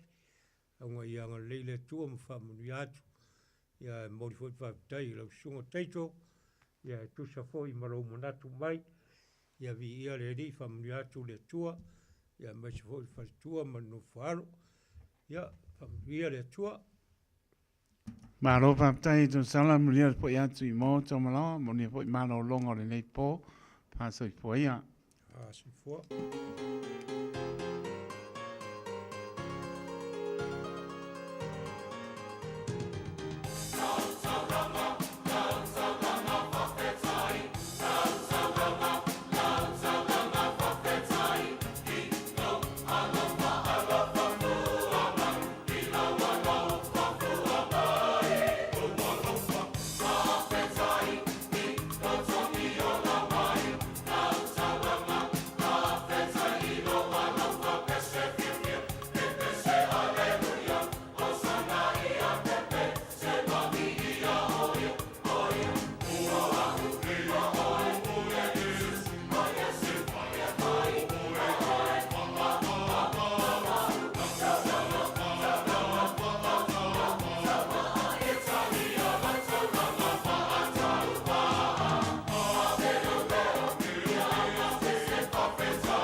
le tua o ma o e sifo ma le mektisi mai le fianga o tona. Ina ua tu lai tatu taimi le ua lima mra miru te ute ele tu lai pitu i le tautua le Radio Samoa so lima e batolu a mo. A pia la sa la stores fulo mati lo olo lima vi iro ta tua. Mori atu pa maloma pa tai pa malosi e kani sia mai se mamalo ta tunu la so pa malosi ta po inga tu fantasia io tu pirngano mo ta tu loto.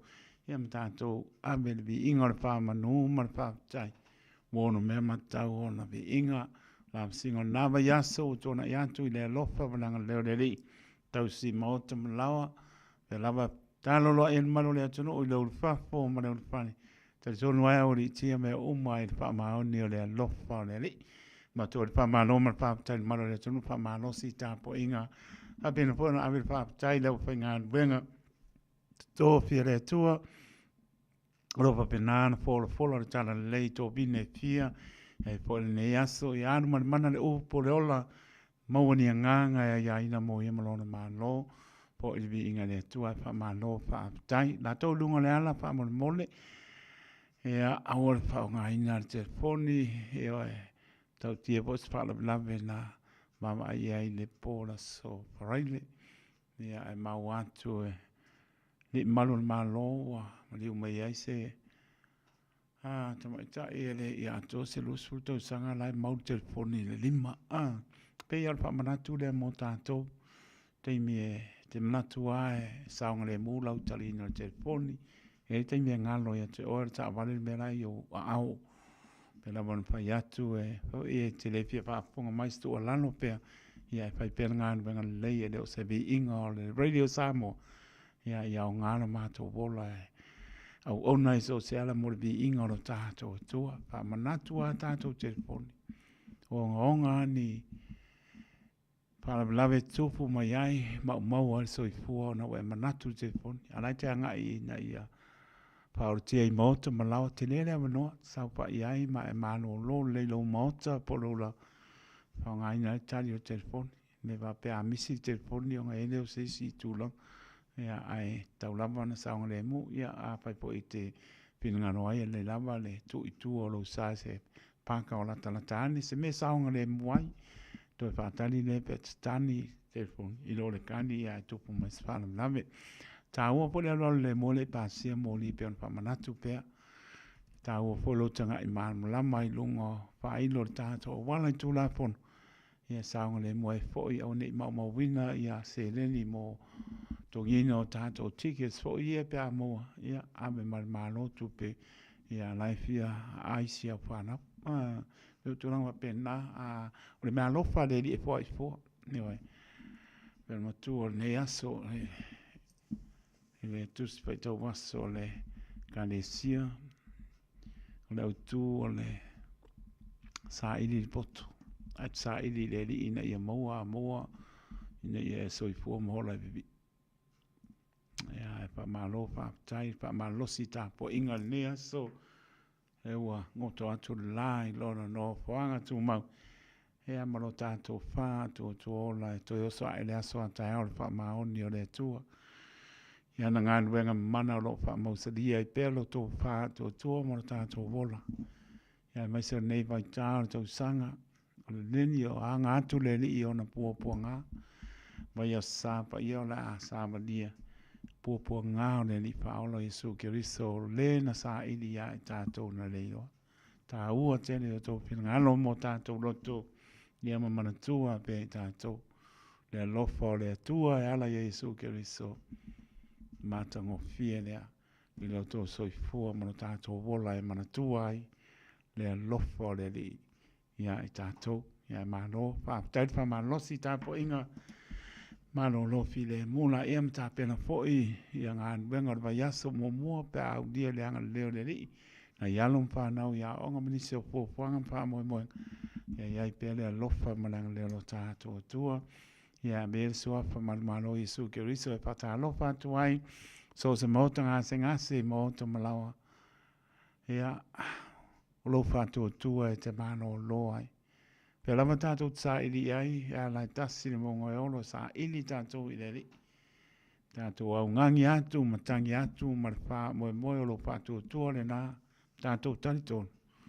Tātou te mālo lo le mana o le wha mālo longa lo tātou li. O ia lama o le pō mai o pō mai. Tai me sa ili e aile tāna te langona i ai, ma e whaponga usiringa tani seul wha moe moe.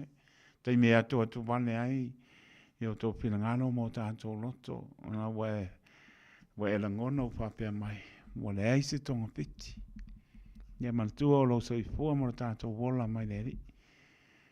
A pai ua ngata sa i linga li imtamai tai fōma, ai le ngata ai, tātou te oa i le atua se elona i tōna na pule, o na ngata ai le sa i linga, ai tai tonu e le ese me paingta i le li, tātou te oa i le li, sa ili ai, tātou wole atu ma wala au i ai. Ia lofa mai, ngase o tino lana pa malo longa, tātou te malo losi ai on tātou au ngale mo iemlon ngalo. Alofa te le atu so se mota, ngase mota malawa, ne po atunu o iao te oro nei mātunu e mau. Alofa tua e te malo loai. Ta wia o pesenga o vi inga, pese pale nganga whai ma vai marua i ta oto i lungo lo moenga. Baba iae, mata pale nganga le mata ngo fia o le tua, ma lana pa malo longa.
Nere ie tau si mai si pongmani o langa papaya o ngā mai si o tātou tunu.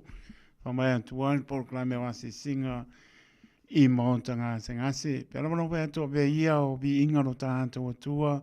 Pese pale anganga e whai mawai manu.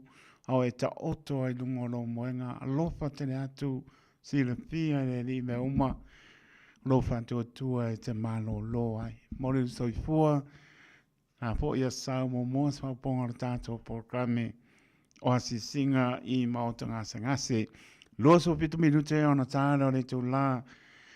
E malu tāra, malu o tātou porklame toi whaolola le urua i alofa. Tāre tu la iwa man mano le upomoni. Tau nungai po leo se tau tua. Ile ne po i po. Toi whataro pāturi tau tua le Radio Samoa. So lima iwa toru a mo. Le manu o tātou tunu. Ia mai se lava o tu asina sina tano whae. Alofa tere atu.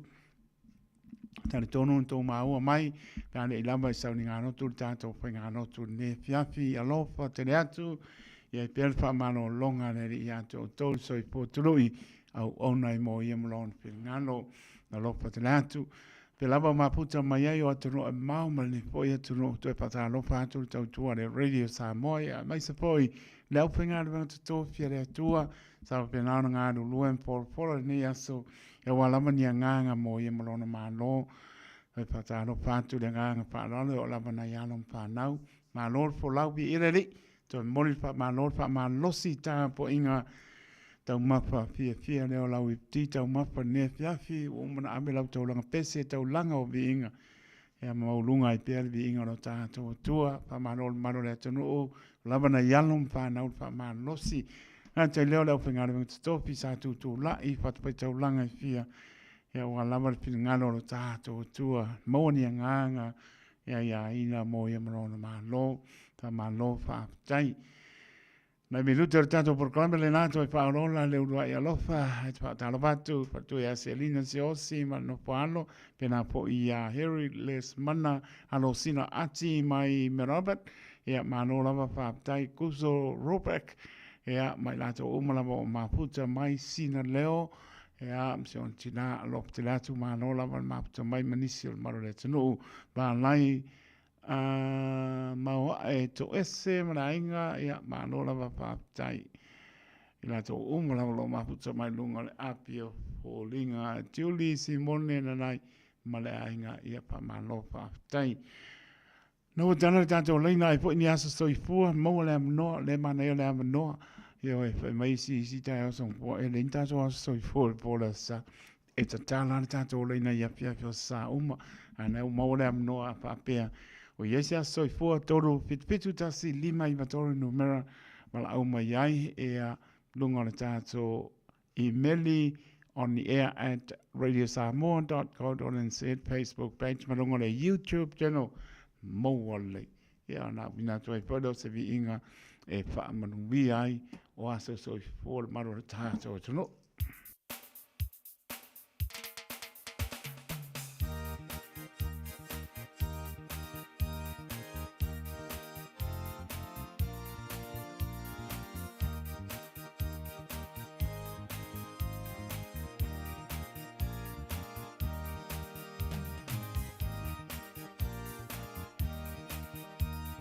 Ua so'ona oli nei loto ya Yesu. Ua ia faula ia te au. O na me pese fo. Pese. Alleluia. Ole la. Olo nganga oe nganga oe. Yes we. Faula mai o oli.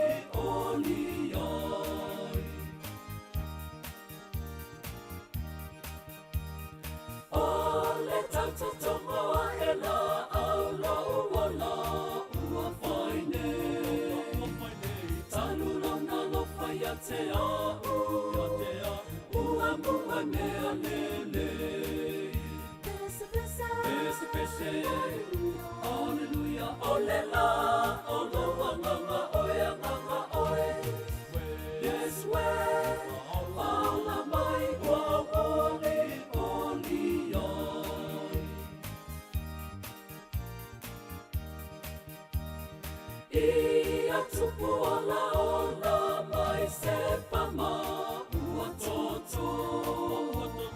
O Yesu lava le pongai, o laura mi o fo. Pese pese, Alleluia, olela, olo wanganga oya nganga oe. Yes we, paula mai o oli oli ai. O hei la le langa nei atoa le atali. O lo le tofi elelei, o lo o masali. Pese pese, Alleluia, olela, olo wanganga oya nganga oe. Yes we, paula mai o oli oli ai. Nā no tātou laina, mo reisi me rute o aso i por maro tātou tono, a pia lava o iai, ia mana ia le whaino mai, ia nā wina tui pōleo, sa pi inga, ia pamne o aso i por maro tātou tono, le mpēona pāngaro ina pōi, se tasi o ta mā matua le tono, ia vai pua, ele toi tau pā i loina i lungo le nei ala leo, nā ua, leo pōsi le fia, whai i langi le pōlaunga, a wana ngānu wenga o lo tāla tāla pēa, vi i aile li i ngānu wenga le leisa anga lue nei ta mā, i ai pōli mea lofa le li i anga nuu, ia meise sāpa pēnā o na ai pilipilo i tonu o le pōrklame o le vāo pilipili, i pō aso lua, ia to amisia i le aso lua na tēne i māt pōrklame, o na ua tala no mai tamani o le atunu ia tia ule ato o tolo na malosi e sa manatua pe talo e panganea whai langi to di ngā sia ia e manatua pea le nei tamai ana ngā benga le nei mia e woti oti o le li mia e wha no noa ua e wha maa panapanaina i lato o manolo mai a lato ngā benga ti ngā o a lato fo ngā benga e muli muli a te i lato pa mai te le ngā ngā o le li tina male no poalo fa no noa ma o le loto nuti mo iwa mo sia le maptanga ma le tama ia vai poa pa mese le nganga o le li ia mese o ainga na lua wo mai masani o pa anga le nei tama bane o na langi o na langi pa mese le nganga o le li a inga o tangi mai basa tangi mai yala fia maua mai to e taimi lungo le nei ponga ele lona tino a pai ele mo mai ia o atu ai pa mai se le nganga o le li pa iatu iatu o tau lo tangi mai atu ro e mamao se o tātou turo manuia pai ngā malanga vai po asa unia e le li so no poanga mau le langi le no poanga lo tau sinio e ai dau ke siano pe ama baile so i fua mrola e tātou moa le nuu moni ua umo na ia tā pena. E le to iai se ti ngā, e le to iai se oi. Ua nā le pepese ma le au angelu. Ta lato le tunga mau, lo iai le fia fia. A mai se le ngā ngā o le li.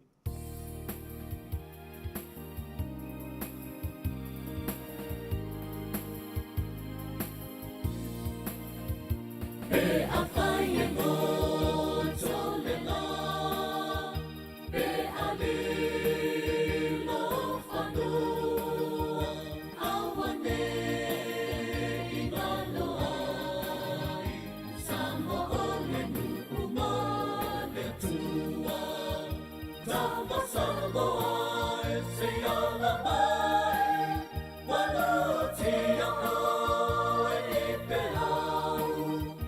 Say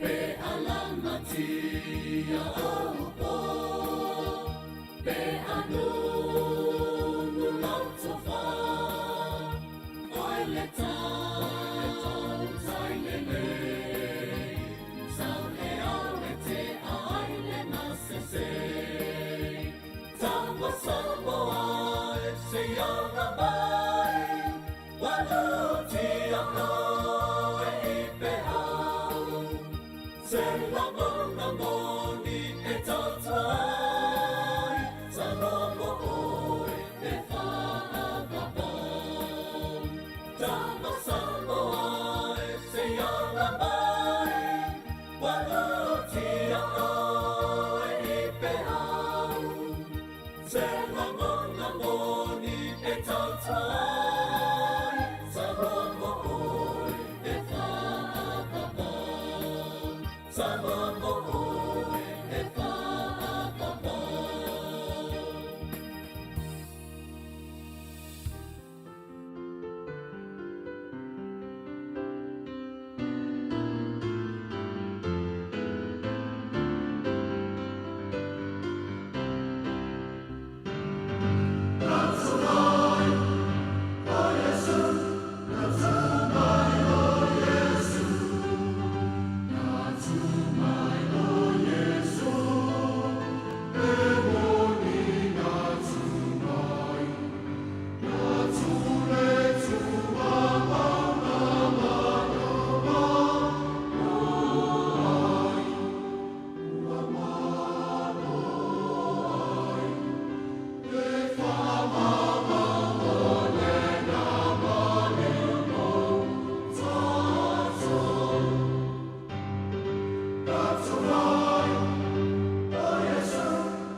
Sifu Maria le kanesia papotoa ke sano Samoa mai manga le sae ina o tu la i mai tato dai misulo mi rute ona tara le tu la manu tana manu tanto por kame toi Paolola le ulua i lofa peselea famneo aso for manu tato no i tamati na o so mato pa pinta la mai pana witi o to uma famneo to waso i for le so alofa le tua toi pa popo nisi tau sanga stele so i fua maolai. Tātou manatua pea ia bea pe tātou e whai a lona pi ngalo, manuia te leo tō a soipua.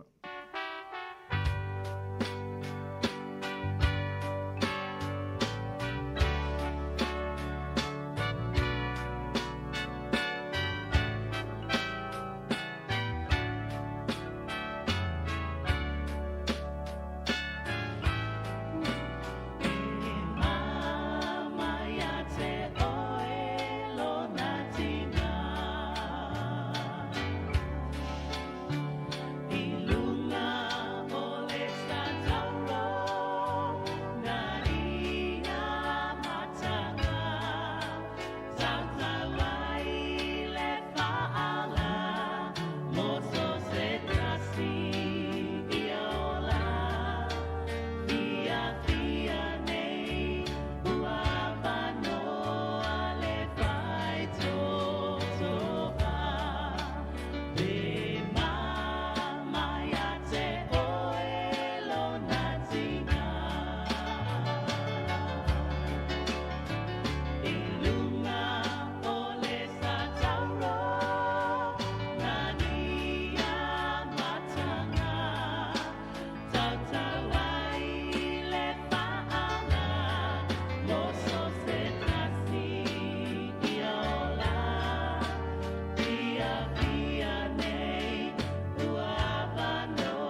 O le sa tauro se pongmani o paritua ia matapua tupi wham tu ainu.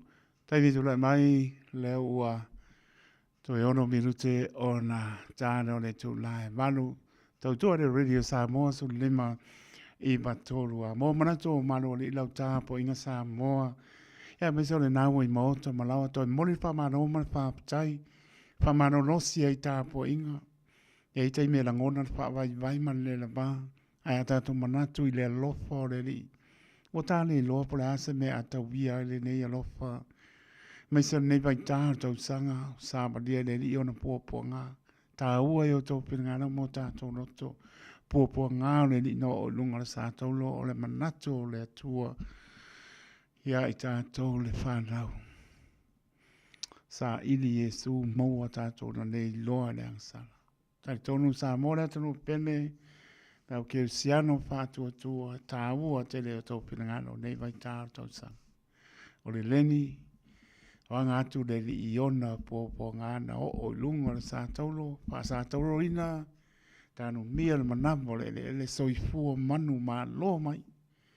Tātou manu mā loa ia. O le vi inga e fo i le atua, matu mau e wha mau, e ono mea mas tau ona vi inga e sauma.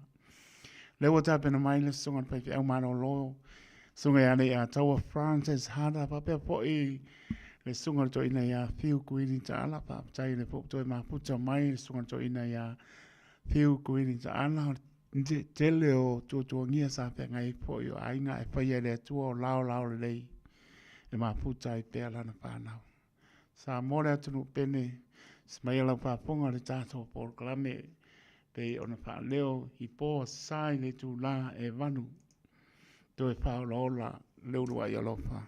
Smai alofa ponga Samoa.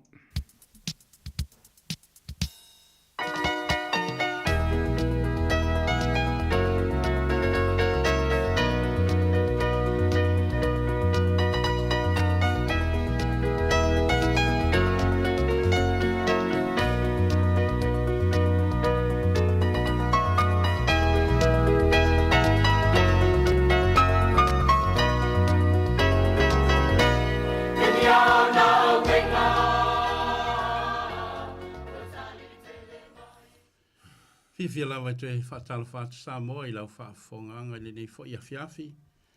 Whaafo i lawa le viinga ma le whaaftei le tua i lana tau singa i lau tau soifua i a maso mātou wola. I a le tua le nei lao ua ta pena ina i le tua tātou te whaalongolongo i fo i ana fionga pa ia. Ia e abatu le au whatalofa ua lolo fo i tātou te le whailoai. Ia ai whaafetai i le tua. O lo maua lo tau soifua lau le lei. Ia maua fo iso malo si le neia fiafi.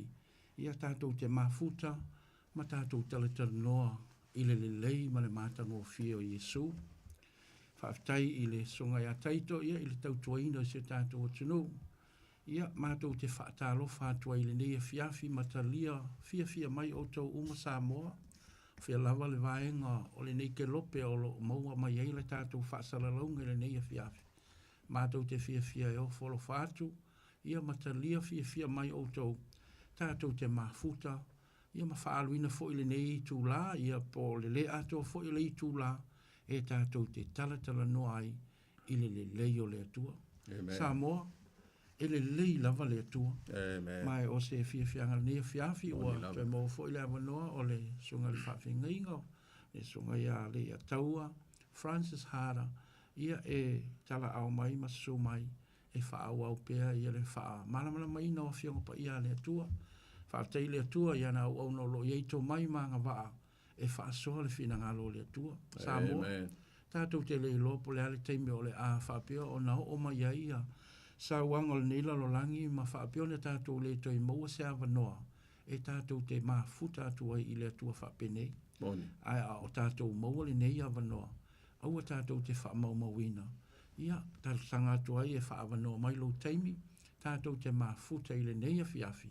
Ia tātou te whaalongolongo, ma tātou whasoa ai, i le lei leo le atua, e ala ia nā fionga pa ia, whaataro whātu, i le mamalu o Samoa uma, sungai whaawhianga inga mo lātou whalitua, ai maise le whaafonganga tu asina sino Samoa, mātou te whaaftai atu iau tau te talo, o lo o manui hai Samoa.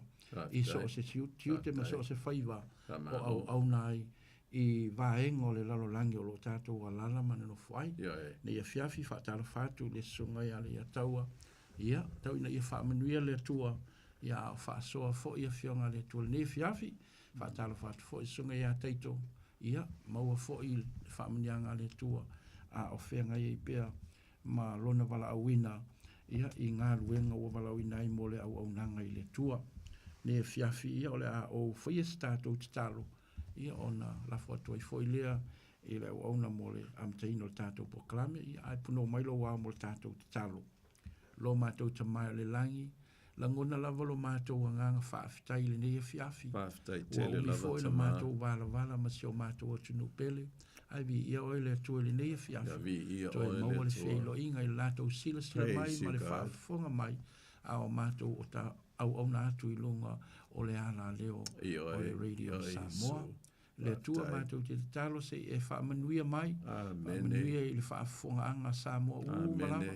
Whaamanuia fo i la uona le a whaasoa lo fina ngana. Talo fo i e whaamanuia i le uona i a taito. I o lo fsosani i le insinia ino le pol kalame le ia fiafi.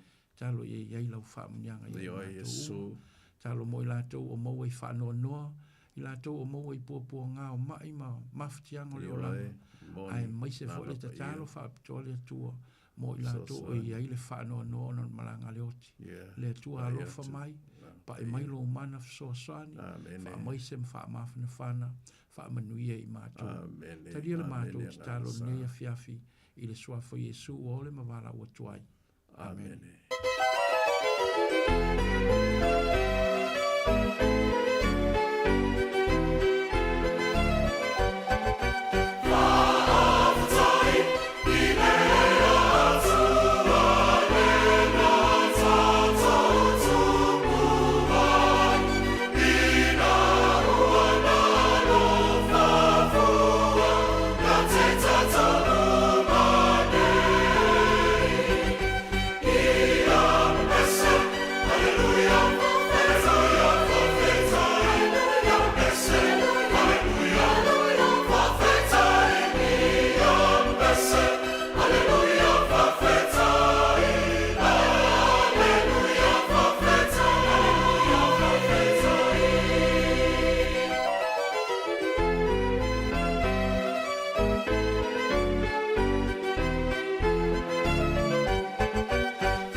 Tala nai tātou po kalamere nei a fia tātou te pepese.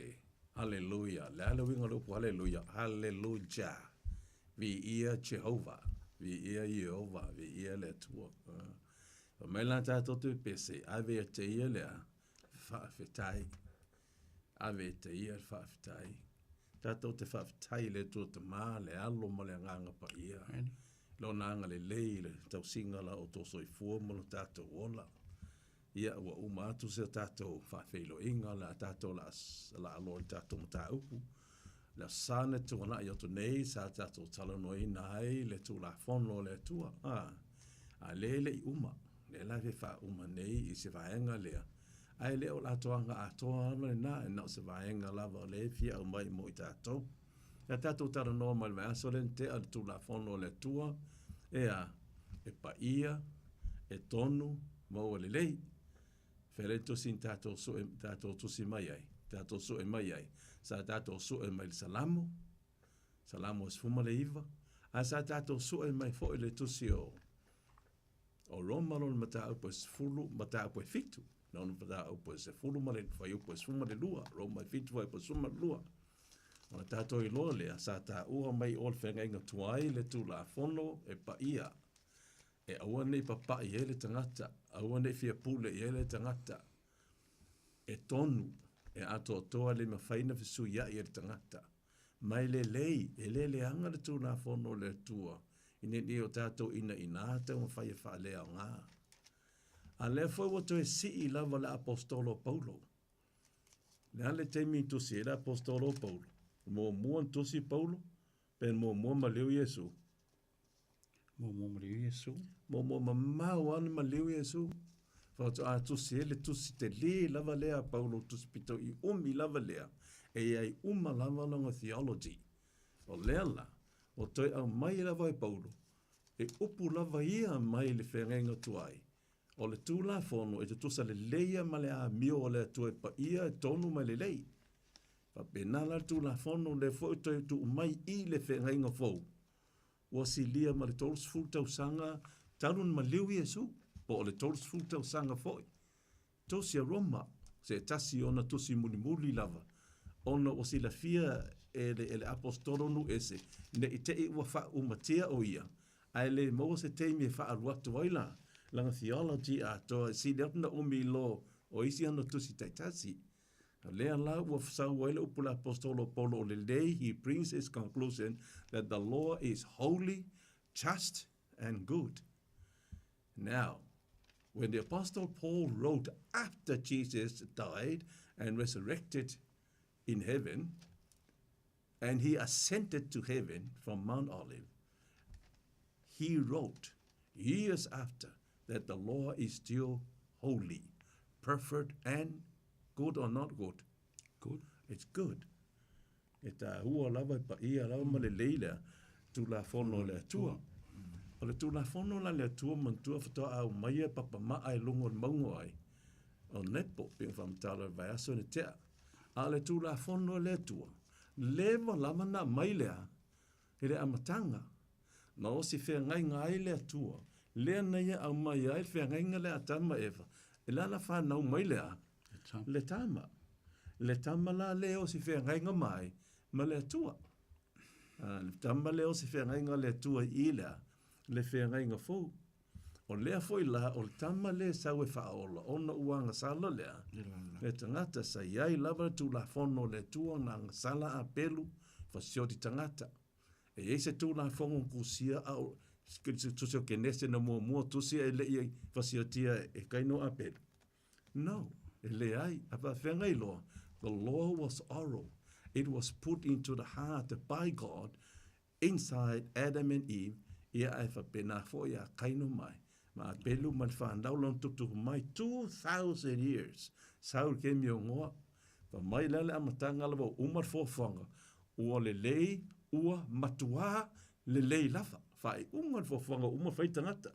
Ua matua le lei lava. Ai o mai le lua hawhe tausanga. Te mia noa. Ua matua le anga lava. You see the difference. O matua leanga, o leanga mewa leanga. O leanga e le whea ngai ngā lea tua. O leanga lea tua. No. O leanga tangata. Ua matua leanga lava tangata. Ala le leanga I fuor whea ngai ngā. Pe leanga I fuor lea. Lea tua na o sia lea. Le whea ngai ngā. Lea foi la. Whea ngai ngā sa iei mua. Si e tatu wa e to se whea ngai ngā fuor li a mata. Tatu mta upor pōnei. Tātou te whaai le tūlanga lea o le soota inga o le tūla whono ma le alofa tū noa. O le soota inga o le tūla whono ma le alofa tū noa. Ese mea e lua, ese mea tal tūla whono ma le alofa tū noa. Ai le mawhai o na tu ese. Without law, there will be no grace. O le grace nga apply, o ngā iair kūna whonga o soli le tangata. The grace la that's grace le tu ave ese kūna whongo. A le grace e whamangalo le tangata le o soli lea. Le tu la whono. O le alofa tu noele o mea ave se tu la whono, na a mea whamangalo le tangata le o leanga. I le tu la whono. O le whaavaele na, o le osi ngā whengainga. O le whaavaenga le osi ngā whengainga. Me le ta ua whengainga tu ai, e le o le tu la whono. A o le whengainga le osi ngā whengainga. Ma le whengainga fau, le la tatu o ti ai. Anyway, tu se ka tia lona mata au poe tolu.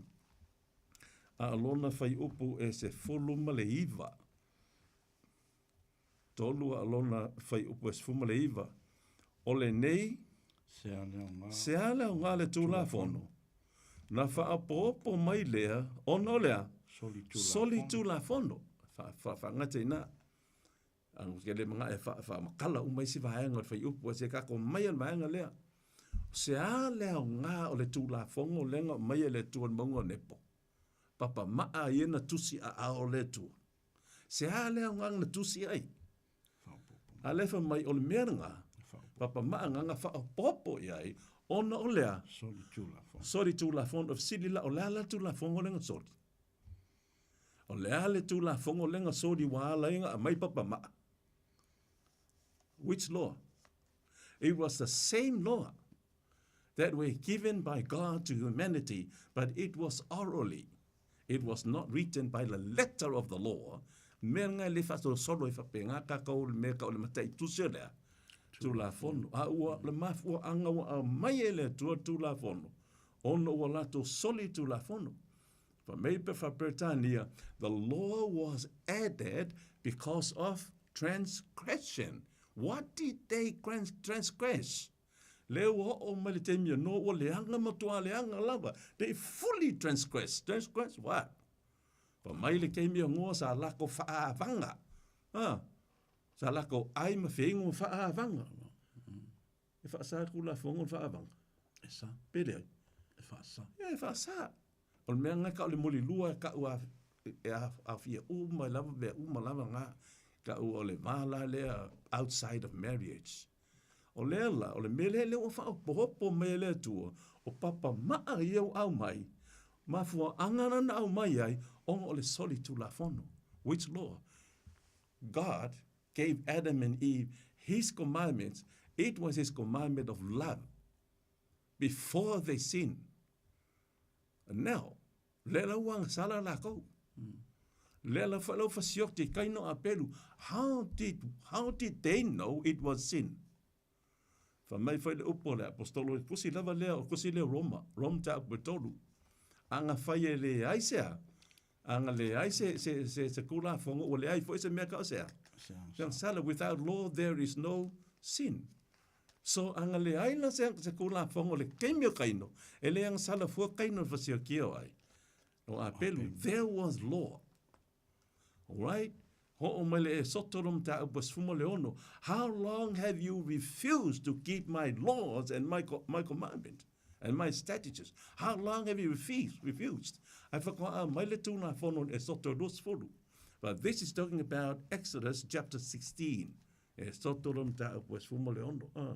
Se ia fe na lato le fa longo ai ma lato le tau siusi ai au tu la fono maua.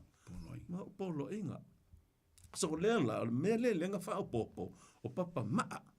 E leo le fina ngalo le tua mai papa maa. O tu la fono I tono te ngata, ma fuanga whaina.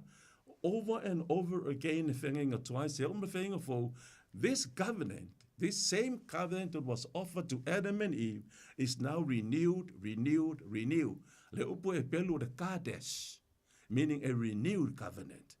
The menga ka u o le whengenga fo, Kadesh, renewed. Peo ka avale overhaul. Yeah.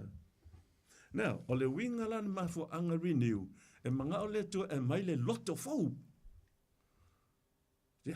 The new heart transplant, e loto fau rea, i le tangata.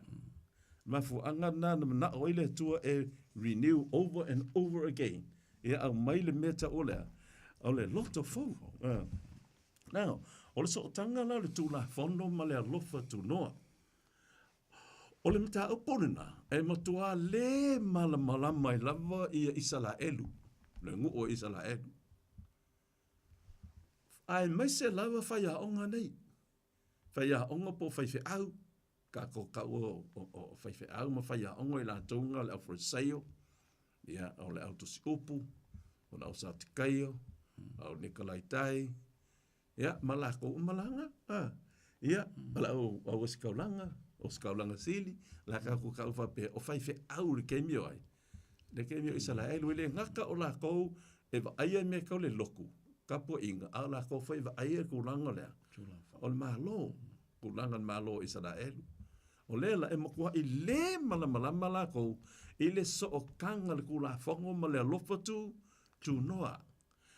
La ko ke emphasize singa kula whango, e le nga o pula kula whango i se fulu.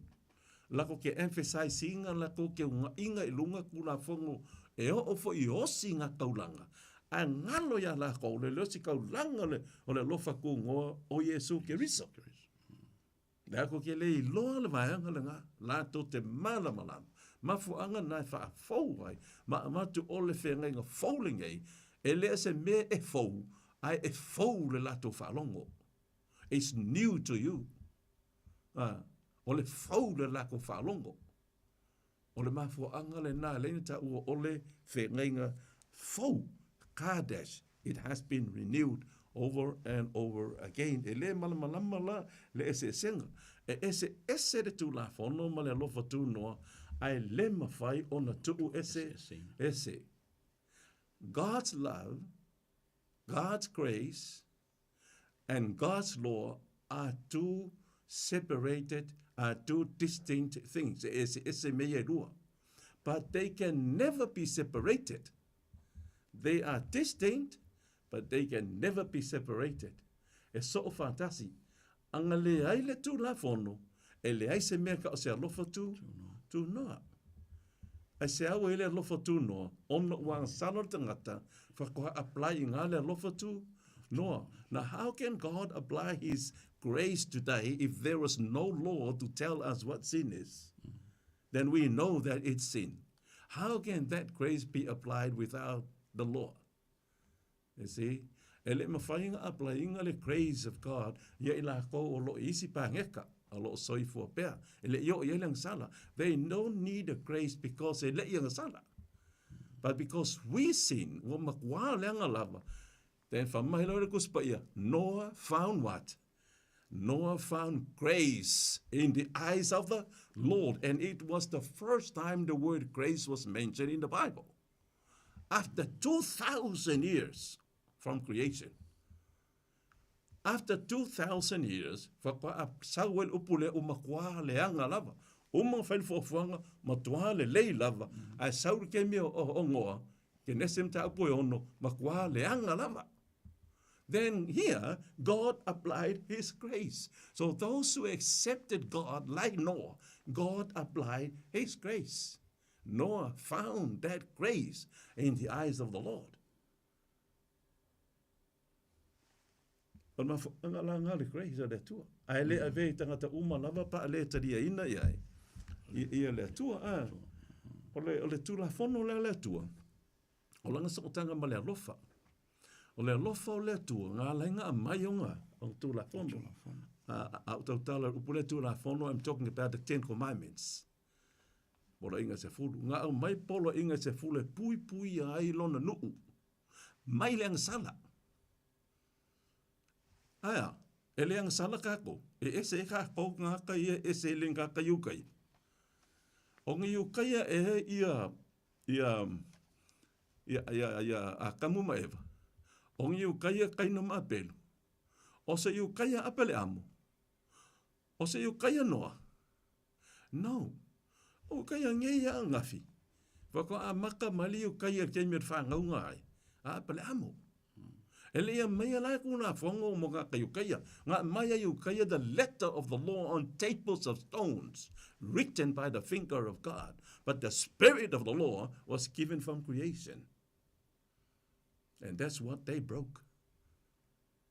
So the covenant of God was there before the old covenant. The old covenant was that o kali o kanga Israel o leanga la kou, ai leanga le tu, leanga ia. I langa le whengainga. A ua void le whengainga, o ngā ua soli ai. I le meka o le, they preached, the people preached the covenant. The contract for the covenant between God and his people. So therefore, ua void there. The covenant. E whapenga fwoi kako ia so ngei. E se o singa whengainga, e sori loi leisi deo singa whengainga, ua moku lea. O moku whengainga. E kai pe whaingainga leo whaipoiponga mengi kau ainga leo kako ia. E sori lo le kasi por ka maa por ki ngā le whaingainga le vāo la ua malisi ka ngaka. Ia, e wha leo ngā inga lo whaingainga le ngō sea lea. O singa whaipoiponga. You preached it. So it has to be renewed. Koe whaise lua le inga. It has to be renewed le lua whaingainga maluka o rua. Pe a whai e kupo se me whapenga. O lea launga sau Yesu, wa preach a kamu ma ewa ma ka kou le whengainga ma le kua, wa ma ka kou mai. Ma le tua le aso lo te ai, Lord, preach my covenant. O mai laso ngā luki oki ai. Did they die? Yes, they did die. What is death? Death is separation from life. Separation from God is separation from life. God is our life. Kau ke ola mai lava, au ka kou oki. Now Jesus came, died on the cross, on his human form, his human body, to reconnect that marriage covenant between God and mankind. The marriage covenant. O lena e ka ua lavan me nge o whai pongo le ngari. E se me ka ua. E osi whea ngainga le ngari. Pe o ngosi whea ngainga le tua matatou. E o whakasia ka kum ka apu nge mo ka kum ka apu whaolola le lua e lofa e tono le. E te tono le. Ole ainga. E mana mea tele lava la ina ia suia le loto tangata ia suia se loto fau. O le anga le loko ka ngaka, ma kua le anga lava. Mana mea la e sui se loto fau. Ina ngalo lo le atua. Ia, se kako maila le kusidea fo ia. Jeremia tols fumatasi. Alfa yupo tols fumatfaa. Ia, kusi whengenga tuai. Pasi i melenga. Ia, Jeremia tols fumatasi. Arona fa yupo tols fumatfaa. Ia, se i famili mole lava. E bawa lo fiu se e sau no maile. Vai upule na. E le toe o atu fo ili tangata i le la te tua oi. Ma le tangata i lona uso. E whape atu. I autou i loa i ova. A wai loa au. E i lato umalawa. O tangata nuu atoa maalii. O lo fetalai mai ai ova. A wā o te wha maangalo i a lato wa mioleanga. Ma o te le toe manatua a la toang sang. Tu sa lea man polo inga se fulu e o mea te itatou o le mele ta olea o le angsala. A o lela wa angsala tangata, wa tapa tangata i le tua, le liu mai le tua fa mai ea, fa ma ngalo le tangata. Ai sea, fai tau lo fai po so tu tolu ngai lungai. Le an mafuanga.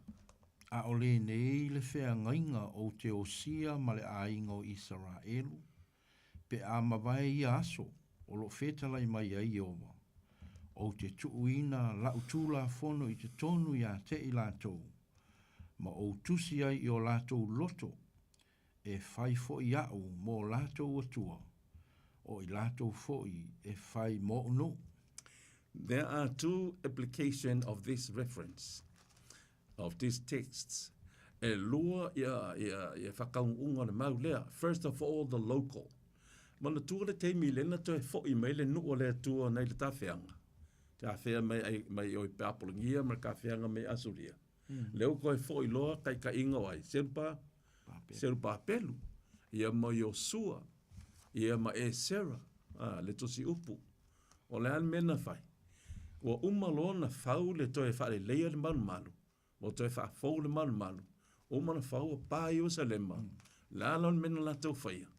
Na la tau faia lo le tau langa ia Iova. Tau langa whaftai. La tau wosi lo tau langa.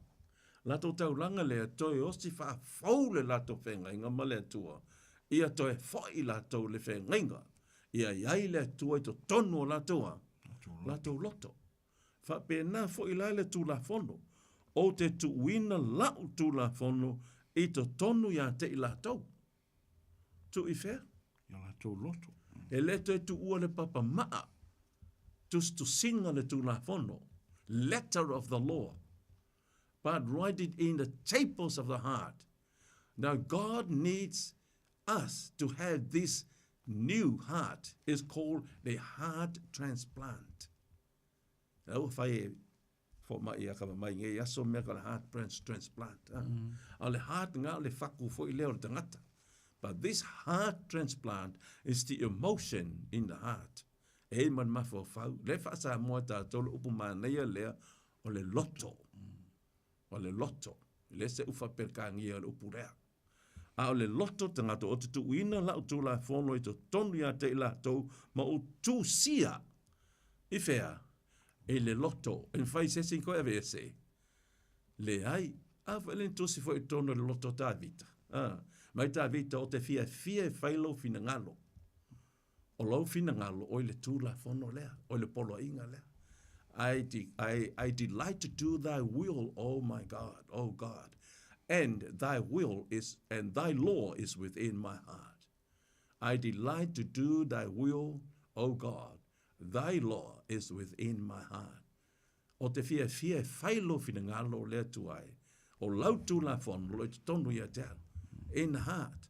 O le mafu anga tonu a lea, o le vaanga tonu foi lea, lea se ta ua ta vita, lea ta ua e fai. E le mea, tu siare tu la fono papa ano le loto. O le mea ye le loto. E le ma fai la, se si na ave ese le loto fou, le ua tu e le tu e to tonu lea. O le tangata. E ma fai e mo se na no nuti polo inga e se furu. Nento e tu si maia. E le tua. A le ma fai e mo se no nuti le tato loto. E le ma fai e le afi. La tounga la reformers mala konga o mai tada le le chamber tak ages nga susungu na fi le I ma fai le afi ka pe inga le loko le on tangata de mal feoti mo le tua feoti fa maturo mala wa apostolo feoti fa maturo mo ai mo le tua o le lofa na le tua ma so tanga nga lofa matato ina ia toi osi le fe nga fa fo le loto tangata fe nga osi fe nga Fenga o te fenga o fōle. Mo liwi e so. Ese fenga inga le local lenga o sia e le teimia sil pa pelu ma e sero mene emia. Ese la le universal application, called apocalyptic application. Le wo sia ai, Yesu o ila, o ai le wo si fenga inga. O le atua maltangata. Le ai, o ai le wo si fenga inga. Le tua mai. Ma Yesu. Leo o si whenga inga le tua mai Yesu. Ai sea. Ona fo Yesu loa representa Yesu tangata. Wa ma liu ai le tino tangata. Jesus became man so he can die. So they can recut this new covenant between God and man. Makalai leanga le akua. Fa leanga le kua whengai. Le ai. Makalai leanga Yesu. Fa leanga le whengai. Le ai. Whengai nga ngai whawawau. O tā toula. Ka koki osi whengai nga male tua e ala ia Yesu. O Yesu le ka ko sui. Le osi nga whengai nga. O le whengai nga foula. O le tusia tu la fongo po le a meo le tua le tono loto tangata. Maila ia. Wa a vea o tau. Malau whanau. O a ula o taua. Tua, vice versa. Wa avea hau mo o toa tua, a o tau o laua. O lau whanau. A o le baisla, o le whengainga, o le polo inga se furu le a meo le tua, wa o lailea.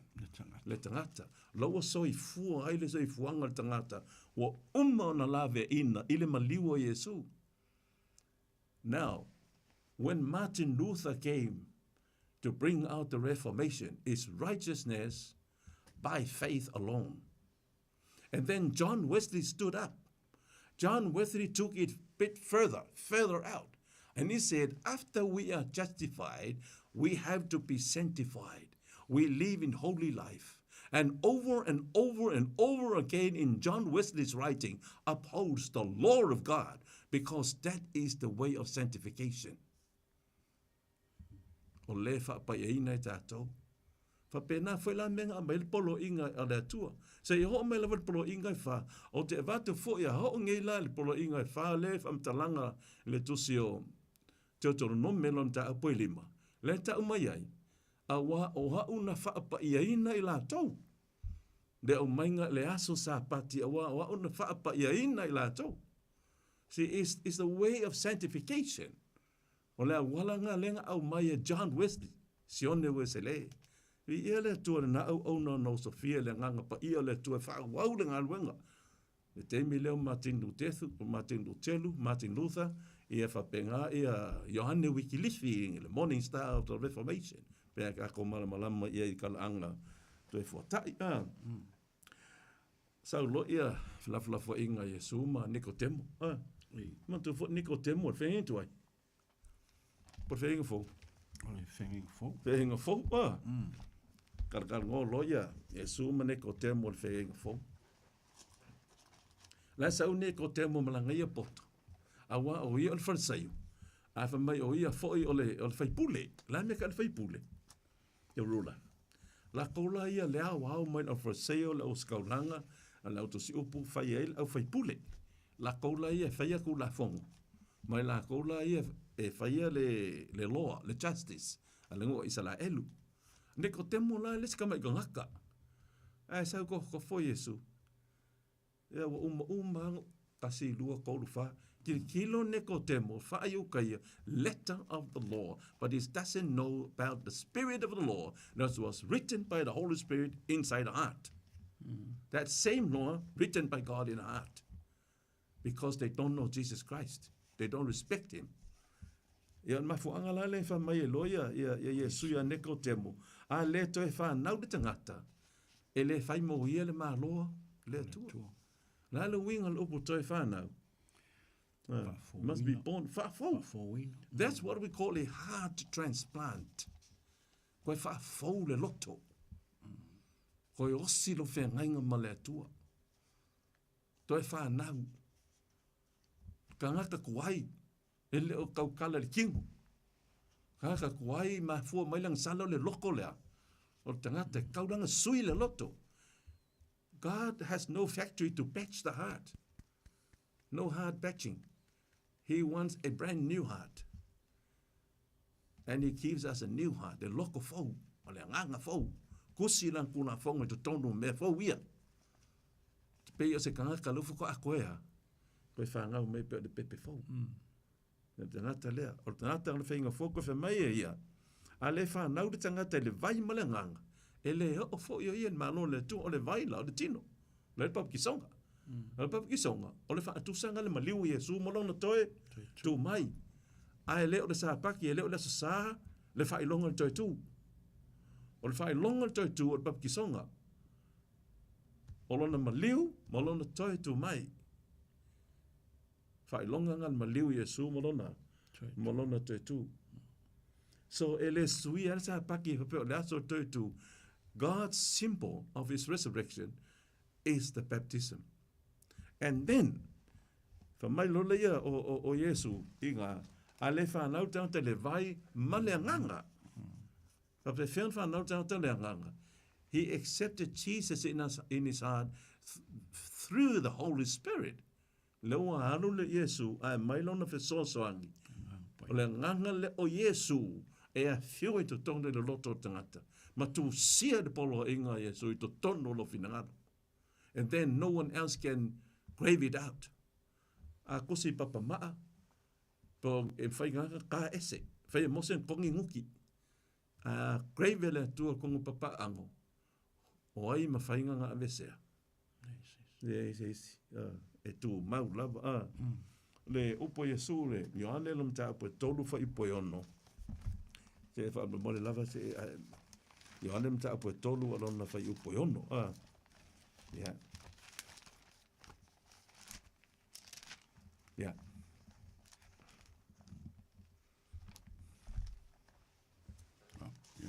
Yeah, lelo fa Ipo ono. yeah. O le ua whanau mai la le tino, o le tino lea. O le ua whanau mai fo i la le anganga, o le anganga lea. A wai te ofo, a wana o whai atu i ate oe. E ao ina toi whanau mai o tau. E angi le matangi i le me loto i ai o ia. E te whaalongo fo i lona angi. Ai te le i lo le mea na sauai. Ma le me alu watu i ai. Yeah, that's it now. O le al me le fa tu se le sava le matangi. O le upunga ngal pluma, meaning the spirit. O le matangi e kusa le upu Greek word pneuma for the wind and the breath, and what we call spirit, the old English of the word breath. E angin matangi se mo iai, o le spirit. E alu lawa le nganga pa ia le mea iai, o ia nga ke mai fa mai lo iso oko ke ofu nge mea, le la angi mai le makangi o lea, o le nganga pa ia. Pero ke me whainga kwai ke me esikelu. La me le ngā angi aku iwi mamango. Wa angi aku le matangi. This, o le upo e pelu ngā le ruek, the spirit of God. Ngā uko e ola mai ai. Pa pe ngā langa angi mai matangi le nganga pa ia te tono lo fina ngā lo ma lo loto. E koe ola e kākou. Koe wha ngau e kākou. A mai e le loko fau le tua e te tono le. O le loto le tangata. Le whai mai ai. E au na toe wha nau mai o tau. The heart transplant.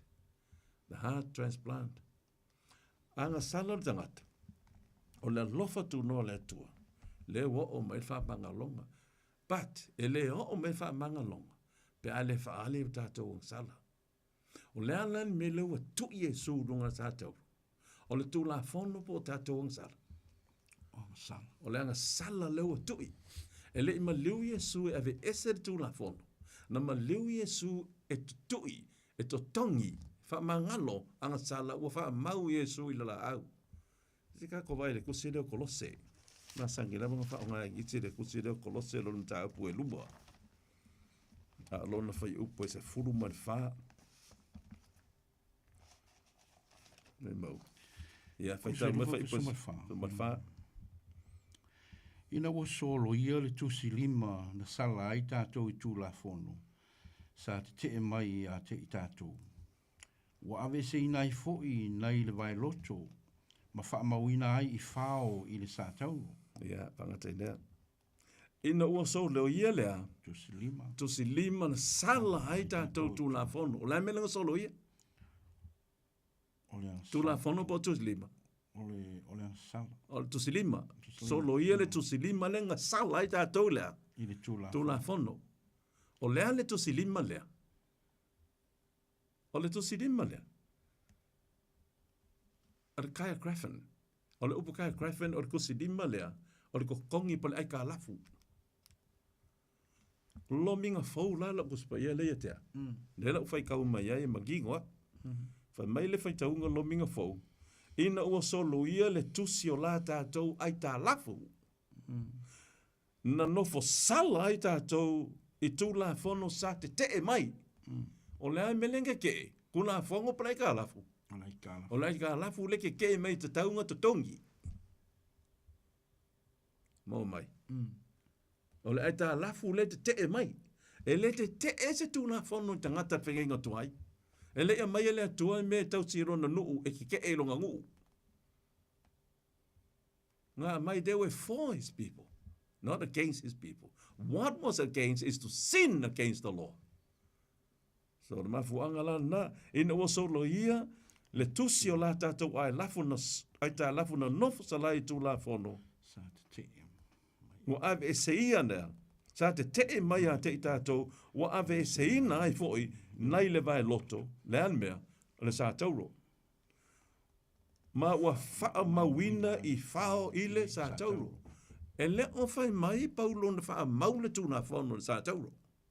O le anga sala, te telestai, our sins were paid in full on the cross.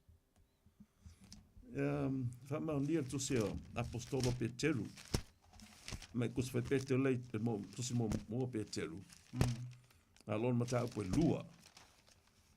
Alon na fai upu e lua sfuma fa. O le o le na aveina e ia lava hata tau ang sala I lona lava tino I lunga I le la au. O ai le nga alu lona tino I lunga la au. O Yesu. Yesu, la langa me nga ave. Na ave na e lava o tātou anga sala. ai le o le tū la fono. Manino mai. I lona lava tino I lunga le la au. Ina ia te ai tātou ma anga sala. Tātou te le no nofo ai. Tātou te no nofo ai I le ame o tonu. O le ame o tonu lea. O le ame o tonu ia Yesu. Leo tātou mau ave na e Yesu. Ma wha mau I whao le sa tauro lea. Leang sala. So awangi whao ngai se se de mau le wha mai lomo tu I lunga sa tauro tu la fono. It's very, very, si sila whai upu es forma tolu. Leila uko si sila. Ko lo selom ta upu e lua. Lona whai upu e se fuluma tolu. Leila whai ta wina. O to fo I sa hoti ia mio leanga. La lisi upu e kati la mio leanga. Anga sala. Sala leanga. O sala o tato wanga. Kako wanga wa sala. Anga sala. A mio leanga. Ma le leper to meina o tau tino. La ia whaola mai whaatasi mai ia o ia. O Yesu. Yesu. Ati mai ia. Ina ua wha manga loina mai a tātoa. A tātou a mio leanga umalawa. Lea upu inga. Anga sala umalawa. Anga sala po lea mio leanga. Now this one is not particularly with the word sin, but use the word transgression. Lawlessness. Lawlessness. Transgression. Now, o lea le vaenga le whahe ui et whai upu es fumartoro. Lea me le wha mau avesea. O leanga sala. Wa uman fai upu sur tolu pele ai. O lea le punctuation mark ngai nga. O lea semicolon. Semicolona. Now the sentence is not finished.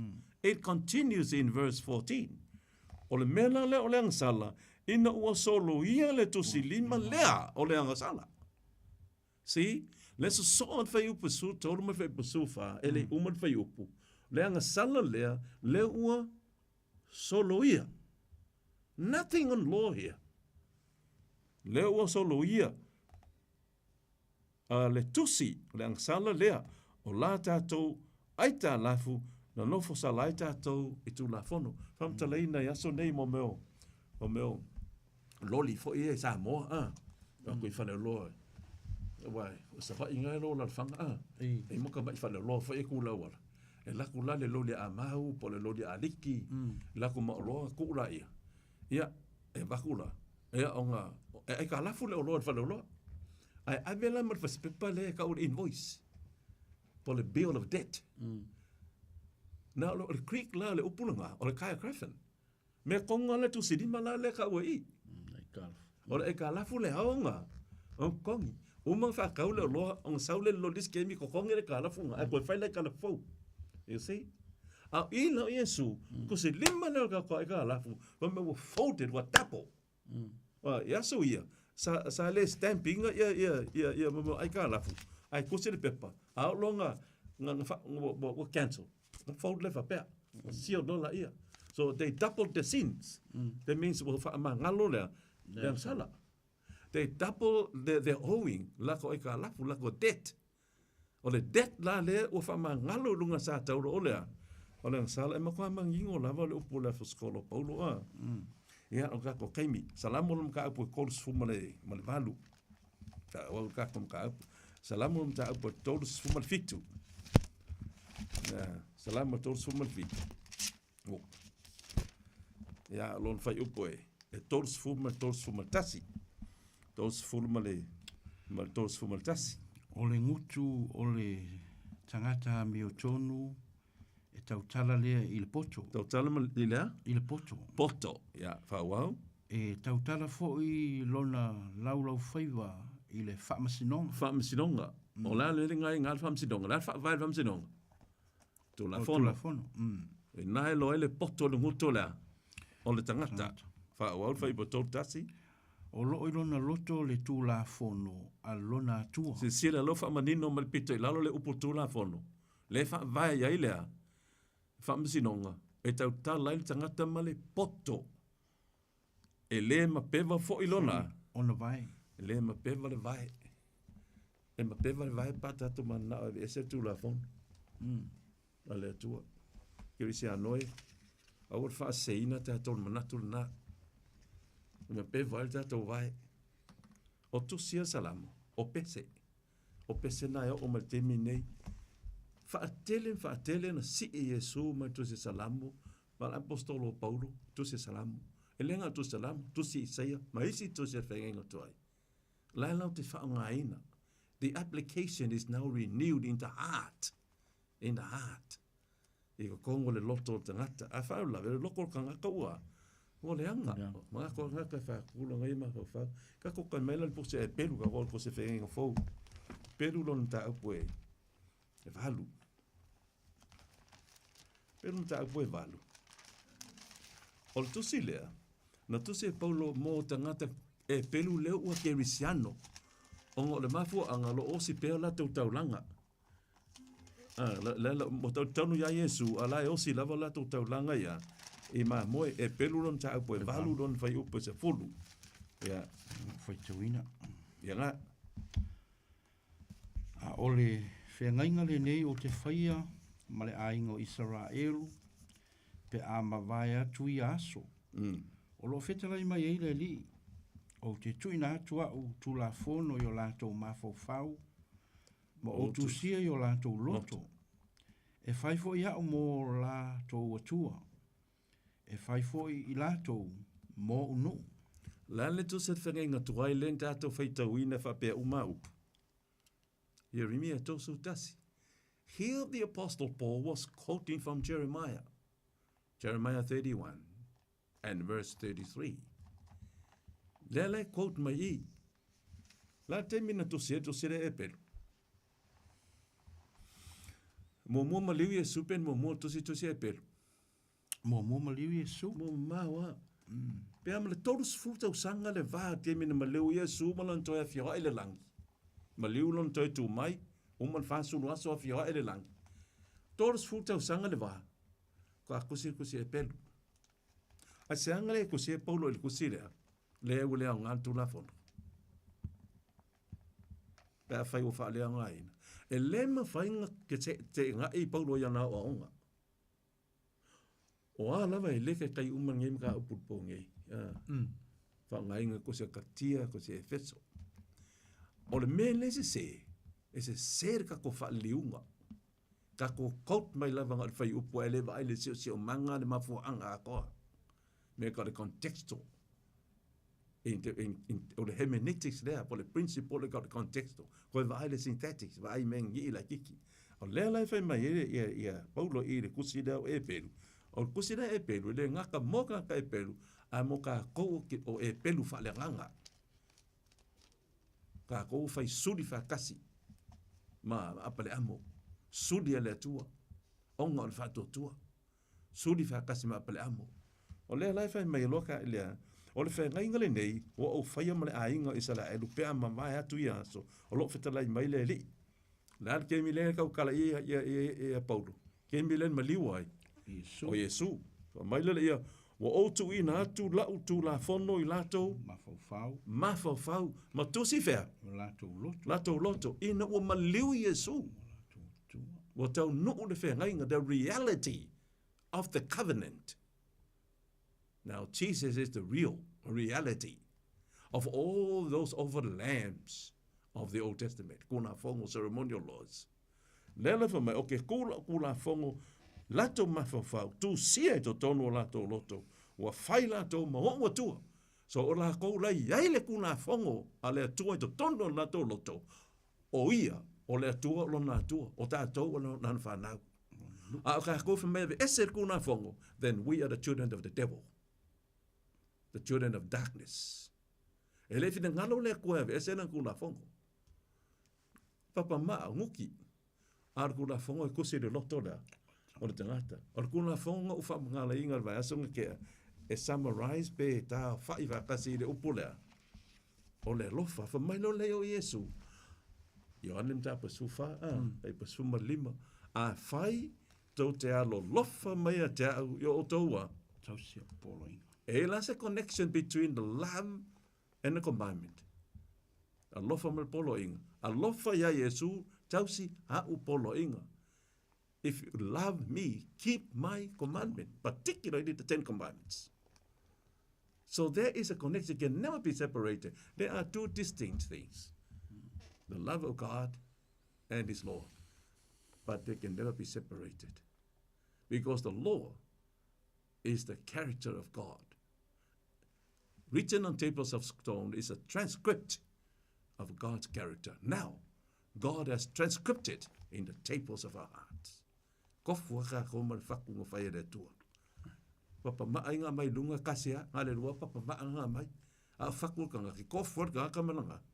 Malanga whaku. So God has written it inside your heart. Na tuina la le tuolon tu la fono le lofa. Ina ia I lo le leia ile mea ta orang sala. Tai tātou aua tau te whaia rang sala. Awai oti ei tātou. Mai lele romai, e toru whai upa e ruas furu. E le ta ua me tunina tangate tō tasi rea. E le tū la fono. E le a vele tau singa tū la fono. E whaola nai. Whaola tātou e ai. Yesu, oma whaola tātou Yesu. Leo mai Yesu, now you love me.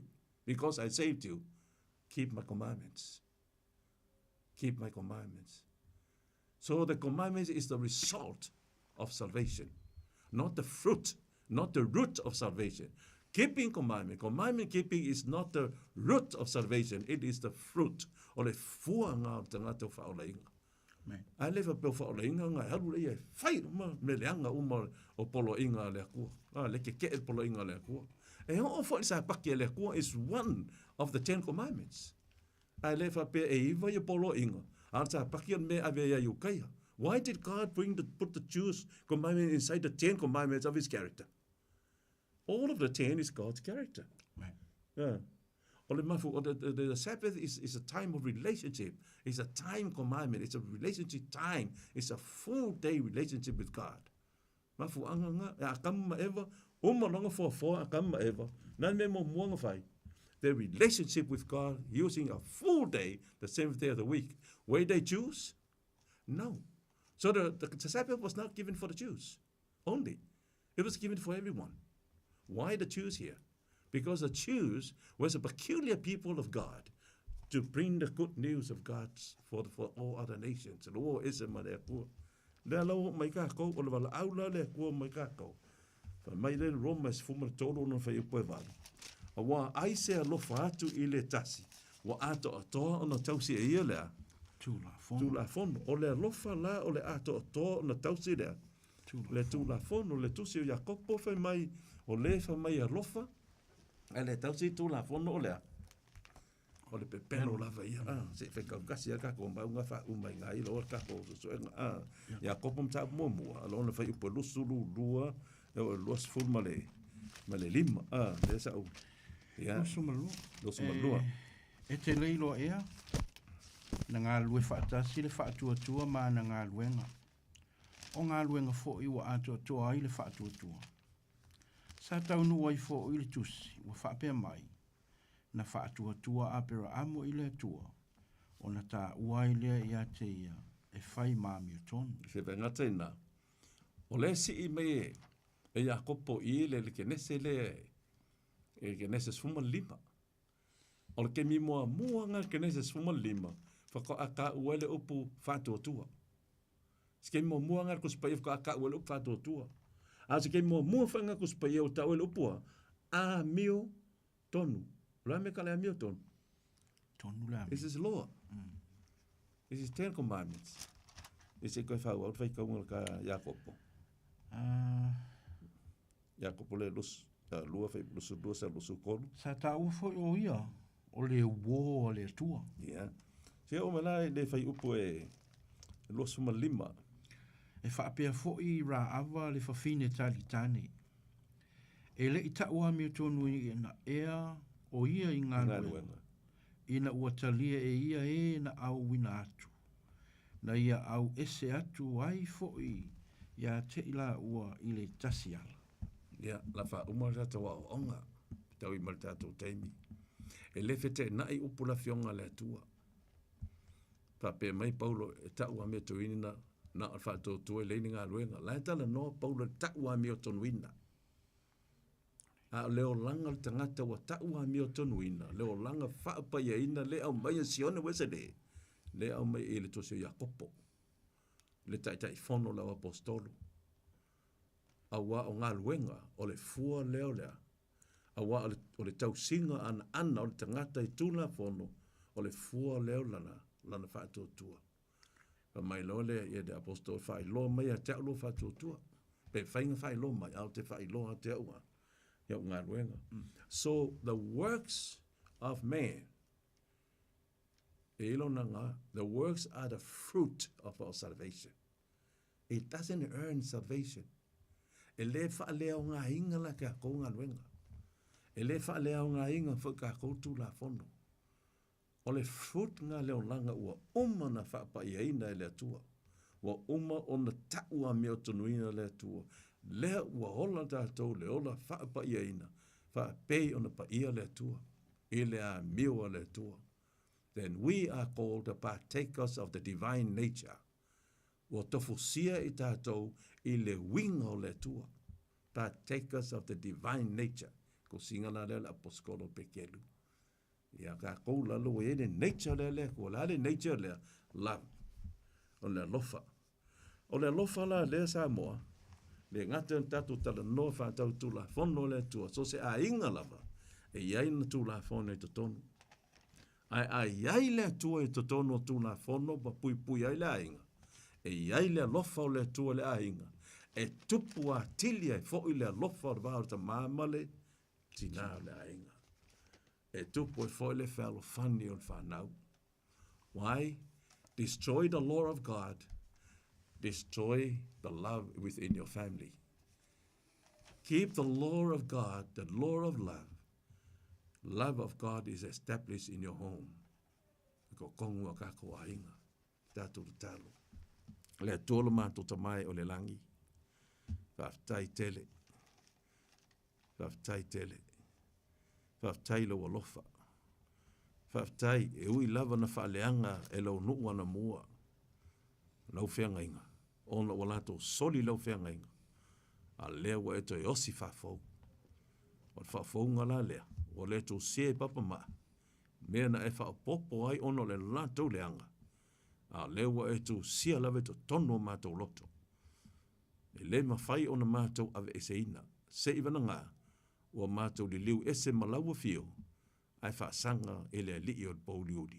O na mātou leanga ai lea, toi motu sia fo i leo le tātou whengainga. A lea le tua o i mātou, o mātou wangasala. O mātou sole whengainga malaua fio. O mātou le wha maoni i a te oe, wa mi o leanga lava i mātou.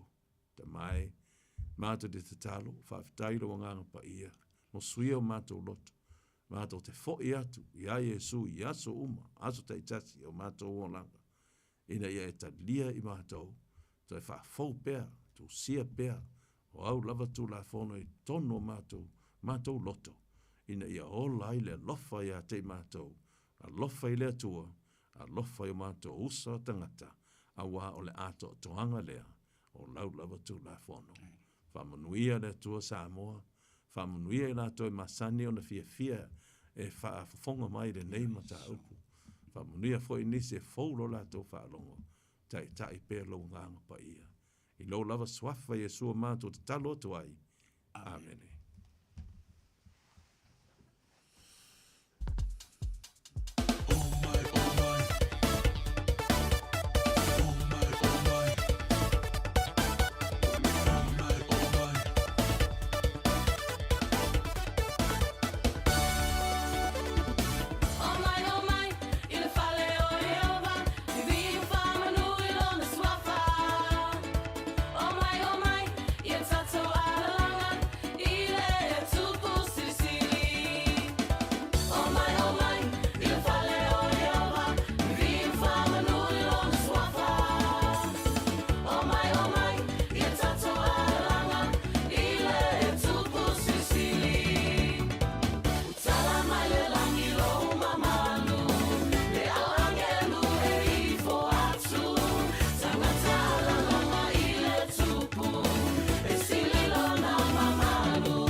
Kai tole mai le ua 5 minute ua te ale tu la iwa le tautua le Radio Samoa su 5 iwa tonu wa mo mai at po istasio por klame toi paolola le ua i alofa penta penaina e le pepe au mano lo ia sunga ia le ia taua Francis Hada ia pe po sunga to ina ia fiu kuini ta ala pa malofa tai manuia po ia tu i lungo ala i le alofa o leli le ua tapen mai pasta titi sarpea mo le por klame marmaro le upumoni sport paritua ia tania sa mora tonu pele smai la pa ponga le tato toi por klame por le nei po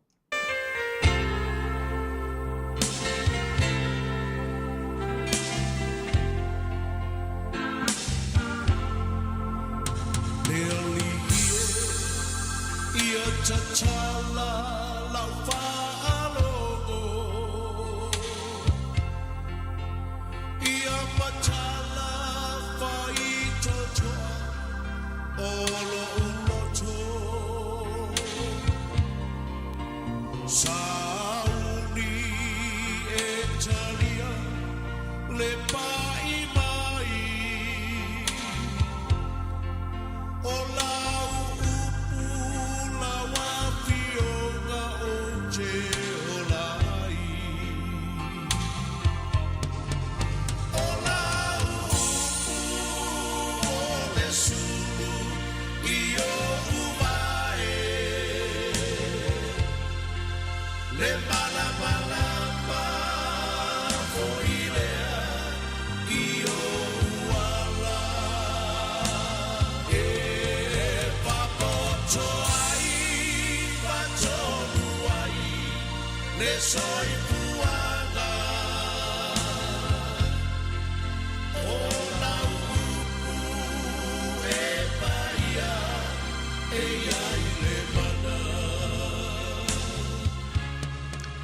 wa o falo i le upu mai lo Thank you, Jesus.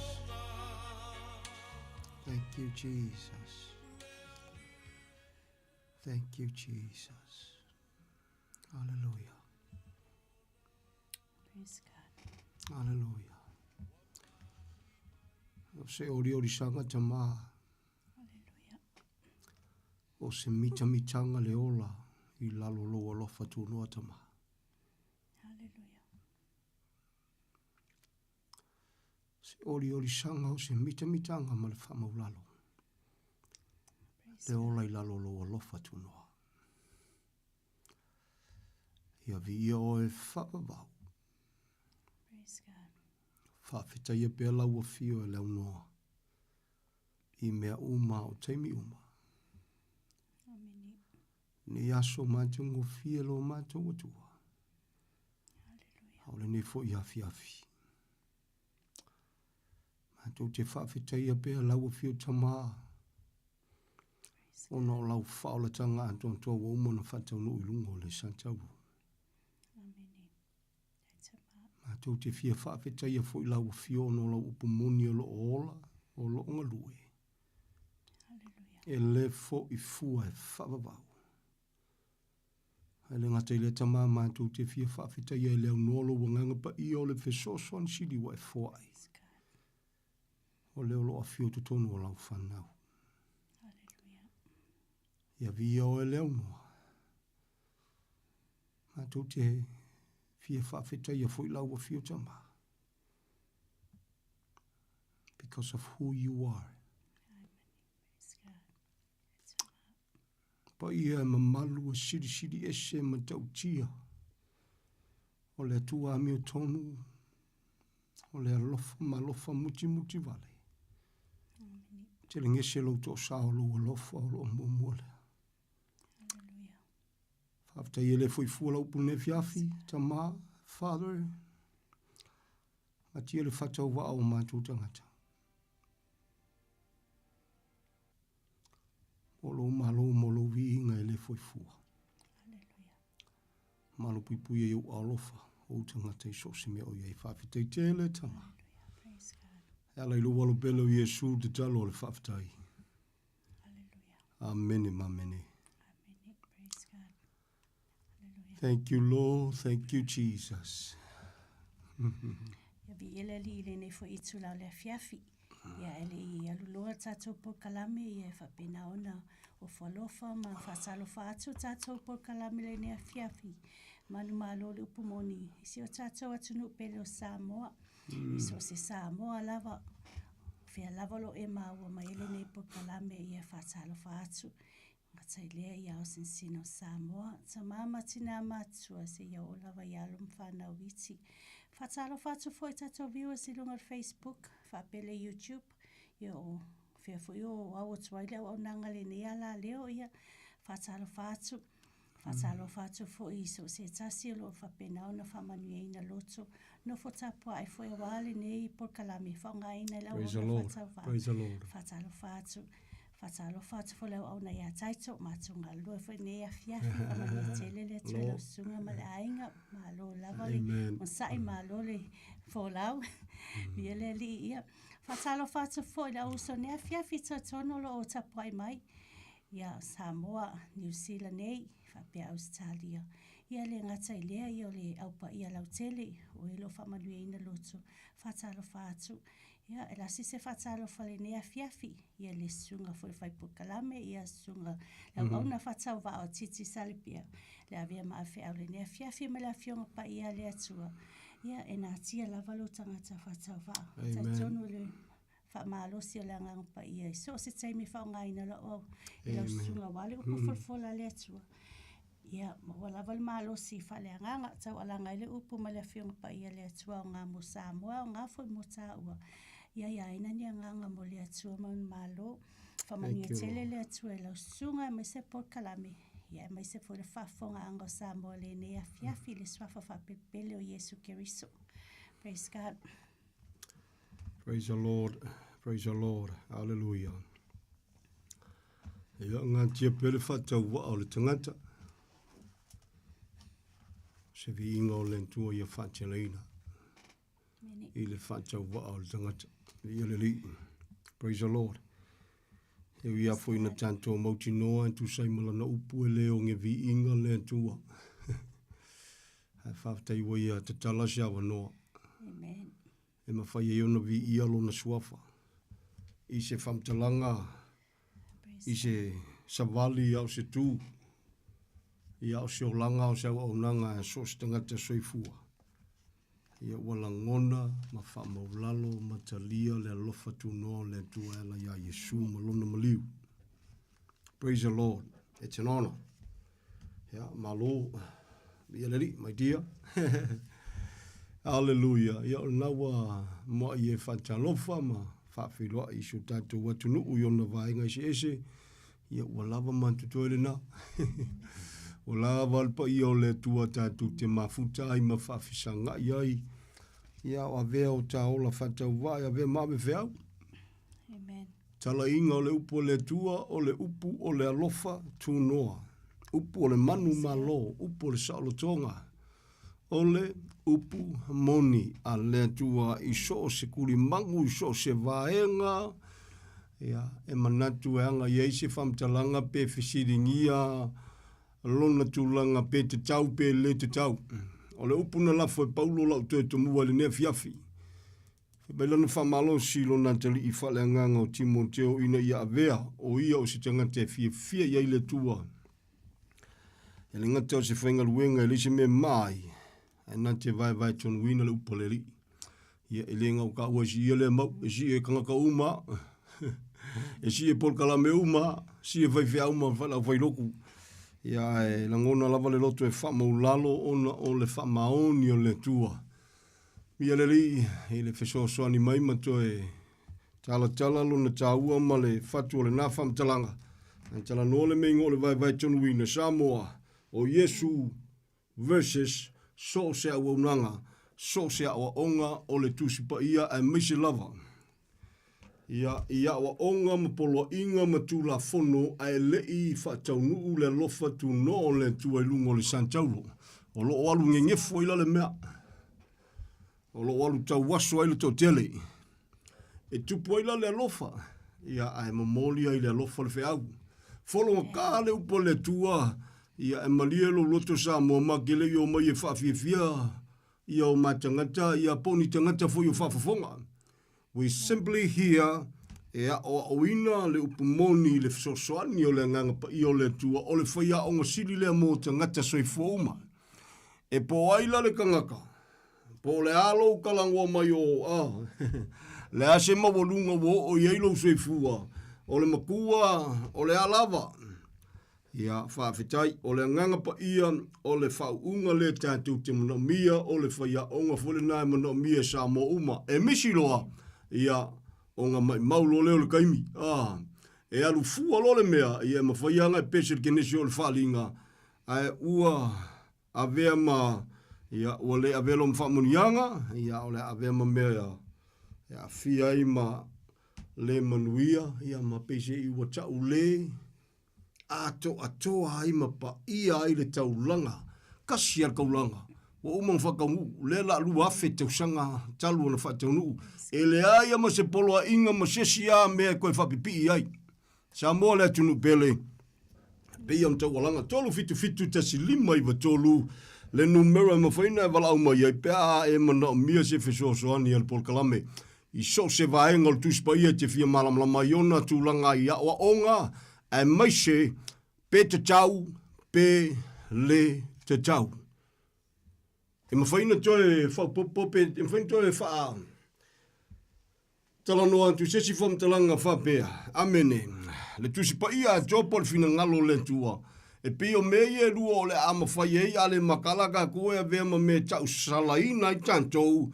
Ia pe, mawhaino toe whaupuina o le a tantou le amana ia i le mawalunga, le atoa toanga, le pa ia o le taulanga tapeneina i lungo le Santauro. O mea ia lua, o le talanoa me le tuspa ia i se me le kakaunga koe whaia, ai oso a whai. Ia po le kalangofo i o le kuspa ia i se me kakaunga whai, a ue ngofo e le whaia. Ngā pouanga mafuanga. Kala lo mafuanga ngai lua. Ia o ngā whelangulangu wai lole o maka upu. Ia matari tonunga. Ia wai hai, Via leri, e o ia Israelu. Isole e wheo lolo fo ia, nge fo Israelu ia. Among themselves. Nā lava fo ia, Wala vale kali ia lesi whawhinga Israelu langa whai fo i lesi Israelu. Vema ia, o mā tau e tapua i nei, o tau yo. Alwhanga umai. Pelamo. Alwhanga umai pelamo. Alau wai mai o mako i o kou o. Oe malam lama Yesamo. Aleluia. E sa wa Yesu. La la vai fai loku. La la vai fai kapua inga. Ia. O le talan tuspa ia. Na sau Yesu. Na whanau mai ai lalo inga le kula fongo.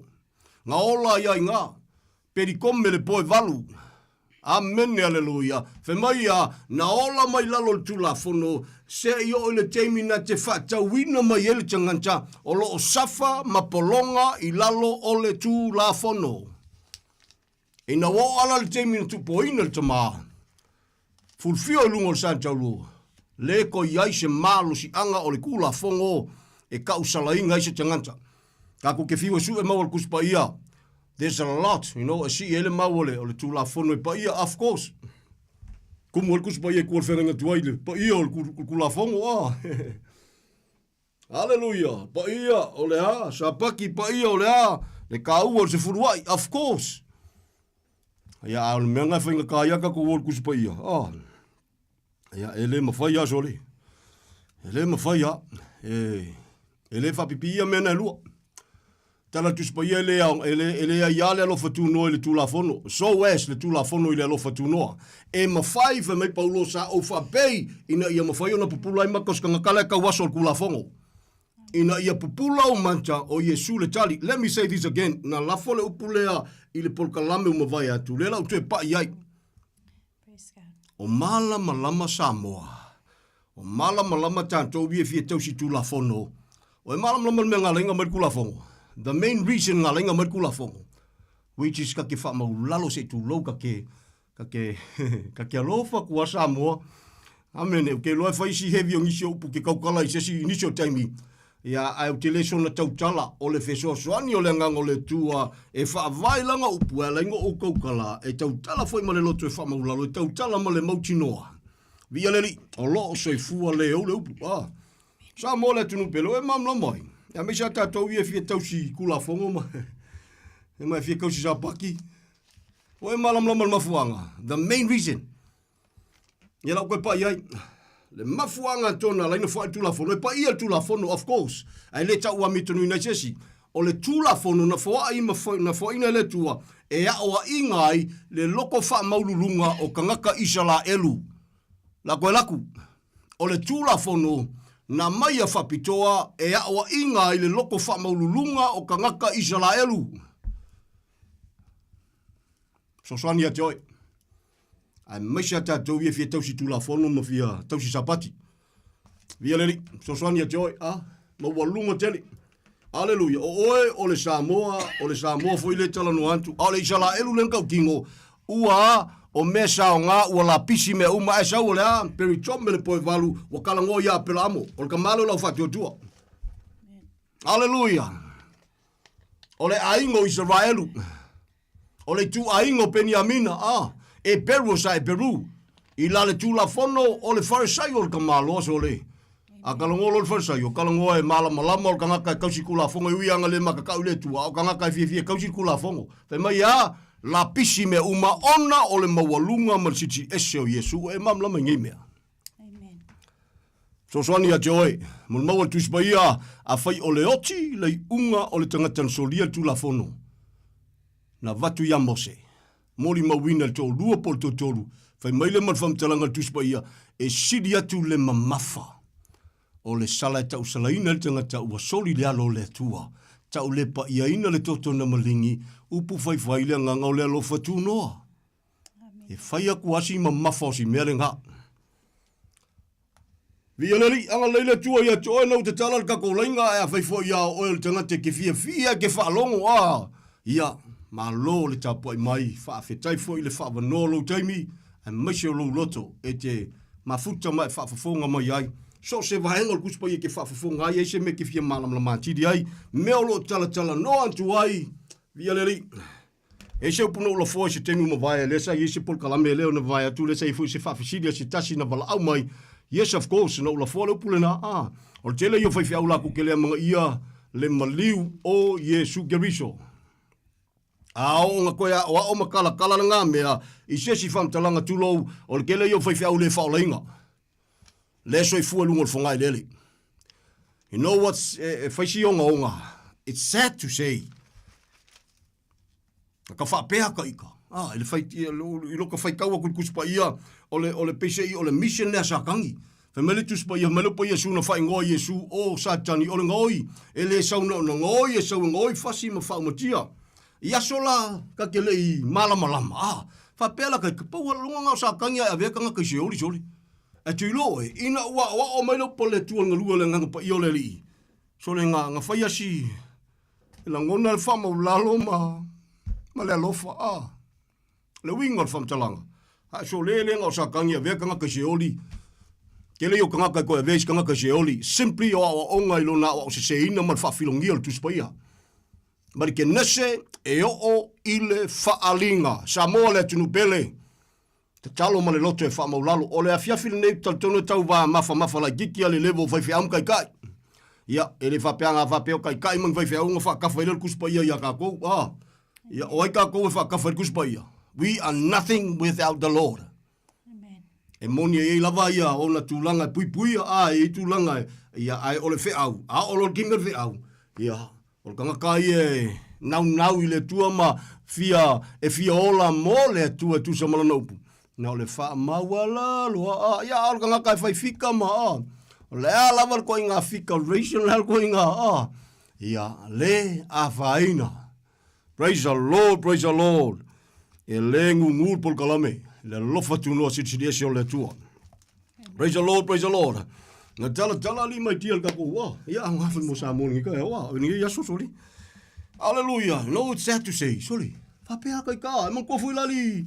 Ole tūlanga fui le pe pese tangata. Pe aokit ka ngaka ia. Nga mga kwa le pula le tua woti ai. si koe, so songia ku nge fiafi. Samoa lo watu nu pele. So se tangata maliu. So se tangata soifua. E sila fia le tua tangata uma lava. Tala tu spaia o lava o tatu laulu e fai taulia te tasi le tua. Ai ole mea ia malama lama ai. E le o le tua le mafua anga e feoki e kanga kauma. Did you know that? La koe laku. O le alko inga maliu le kanga. Le iloa, sori ka vale, pule le ola, you name it. Papai le pomu, malepe uma le na tangata se tulau. Le ale koe inga oki ai. E sila fia e le tua tangata uma. Tangata sa soifua uma. Aleluia. E o lo soifua mai foi o me le timi le nei. Ai, i emanino o le whamtalanga le tuspa ia. Aleluia. E le o le atua le mafuanga. E feoche tangata uma. Amen. Is he heavy? Huh? Praise the Lord. Aleluia. Si fai kau kwasi kamai mea lea. Amen, aleluia. Woohoo. We worship you, Father. Thank you, Jesus. Ole nei, ina ua iai i le whanau, le tino tangata ola, na whapefoi ona ua iai a te ia, ina ia whaumatia e ia. E lona maliu, o le ua iai le malo po le pule, e o ti ai, o le ti Apollo. Wow! O inga pule le oki. O inga ua le pule le oki. Ale a oki le kangaka wa fai mai wa walau le tua. Si whalongo se awe keika. Mea ngai mangelo ko ngai fai kalkus pa ia. Ika ngai kele o malamalama. A ika ngai o se ka kalkus pa ia. Si whalongo whaman mole. Amene. Ole nei ina ua iai le whanau o le tino tangata ola. Na whapefoi ona ua iai a te ia. Ina ia whaumatia e ia. I lona maliu o ai. O le ua iai le malopo le pule a. E o ti ai o ai. O le tu o le ai. O le ti Apollo. O le tanga tu spaia. Wow. Ke le ali le whaama e ka kaunga maalama lama. I ka kusa moa me se lau whai loku. Wow. Ia wanga le okia kua reka kuma ia uvala au foi le tua. Uvala au le tua. Se malia lau sunga whamul mole le tua ngai vala au. O le ua mangingol kuspa ia. O kelo kanga kawheoki. E ko se sa kangi. Lai pule sa kangi. A sa tu ua vanoa le tua. Lea o le alua afe tau sanga talu na maliu Yesu. Na tatala ye le tua lo na lofa tu noa. Pae me uli poko valea sama enga you name it. Tatala ye le tua le lofa tu noa. E ala le maliu o Yesu ke riso. Tau o le salamol te ngata ma fatua tua. Fatua alu e se le pule le ngā sa kangi. Ngā pule ai le oki. O e mawasia mea. E ke fiwa ke loku. Ke re mawhainga sa loko mai ai se wana ngawa e salamo moni mataria Yesu. The only answer. Samoa lo watinu bele. Tala tuspa ia. Ngaluenga lua ono whema ia. Mai le pule satani na watawalanga e paulo le whao le tanga le upo le tua. I le wala aua le tua i lona soifua whema ia wai. Awai, ngau Yesu e whasolo koingal kangaka mai le a. Mai le pule a satani. Nea la vatala no tu spoia. A fai ke le fie whalongo i mau ia. Maines wal, alu fai kausa o kusi komi. Aleluia. Ai fie malamalama i le tua malone fina ngalo. Whalakalaka ni melea. Ko anga fai kaulu melea. Te tala yeilo loto. Amene. Aleluia. Tau i o le tatu malamalama. O le upo le tua. O le sulu ma le malamalama. Ke le yo fai fia awe ngefu i mea ia. Ai akalangolo i kupe i anga vaila ia. Aka se leo ki kele la unga. Kalangolo i kupe mas furuai oka. Ko koe a whawha leo. Ko koe a papasi pika ka walanga inga. Se le, se wha mole mole. Nga maliu Yesu. Ona o lona alofa. O lona alofa. Awane i whano se tasi. Awane i ola polonga se tangata i leanga sala. Ua ola sauloto le tangata. Aolo saulotonga te whaasanga i whaafia lo watua. E te whaasanga te whaafia o ia. Te alo e tau Yesu malona maliu. Te alo upuna paulo.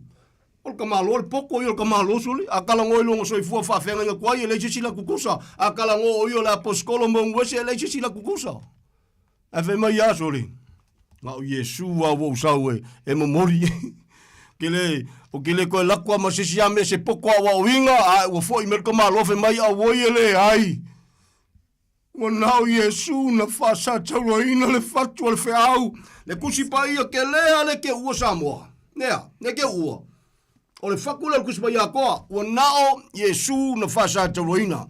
O le mena e watu e se wha malosi au se wha soa, o se whautuanga. Tā lofo ia tātou ia o whia onga ia onga a. Bible College and all that. O le alaval koe ngā Bible College ngai a onga ai. A whai e senta Yesu na maliu. A mana ia Yesu na maliu ma e whawhetaya mai olai. Vi ia le li ma loa. Ma loa wha malosi. Praise the Lord. Ai a whai. E a wao i ma o e whakawhakafa ia Yesu na maliu. Se tu lau awa kei ka mai. Maula kai mi. What a waste. Hallelujah. Talangona le wha maulalo lo ta loto i letu. O talangona foi le alu le upu le teimi nei ia. O le teimi le upu. O sui le levo e kalangoi le upu.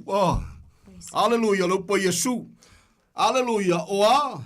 A whaia e le koko inga e lo tama. E lia inga.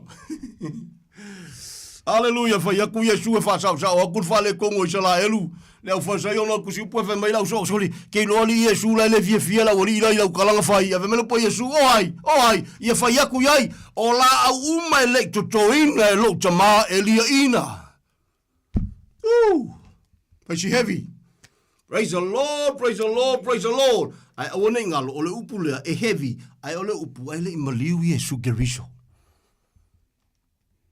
Tala noa le Israelu le sifo Israelu. Le kalangoa le Israelu ngwha sanga kuma keu isia wali ia. Amene. Le tala noa le Israelu na whai mai a te le sau mo kou ese. E ngu ese whapau o ke le sau mo kou. Ngā usau ngā ai. Ngā whanaunga. Ngā mā moe al whanaunga Israelu. Al mele Samoa. Whamau lalo kako. Loko si au al whamau lunga whawadvalea. Nal kalal kuspa iau. Ke le sau mo kou. Samoa ke le sau mo kou. Ngā ai. Ngā le whanaunga. Ngā tamai mā moe. Lafu mā moe al whangaunga Israelu. E não sei o pouquinho que o canal cuspa ia. Whawhekai lau tātou loto.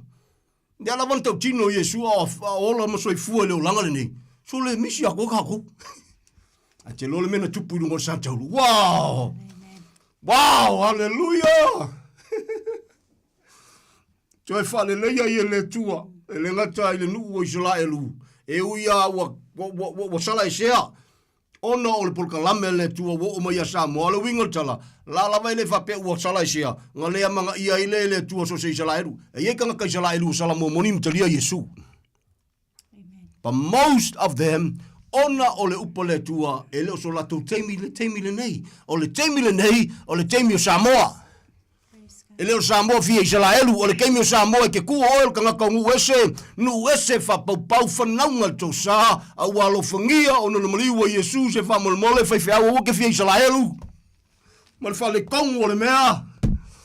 Pa pea kai kanga o sakangi a vea kanga kai se oli wa pupula nge yoka maka ka lofa Samoa le tunu pele. Ke le kanga kai ave fo yisi fai fia o se oli ma fua sa o le toule ola mata tau ma ole tu samalopu moni.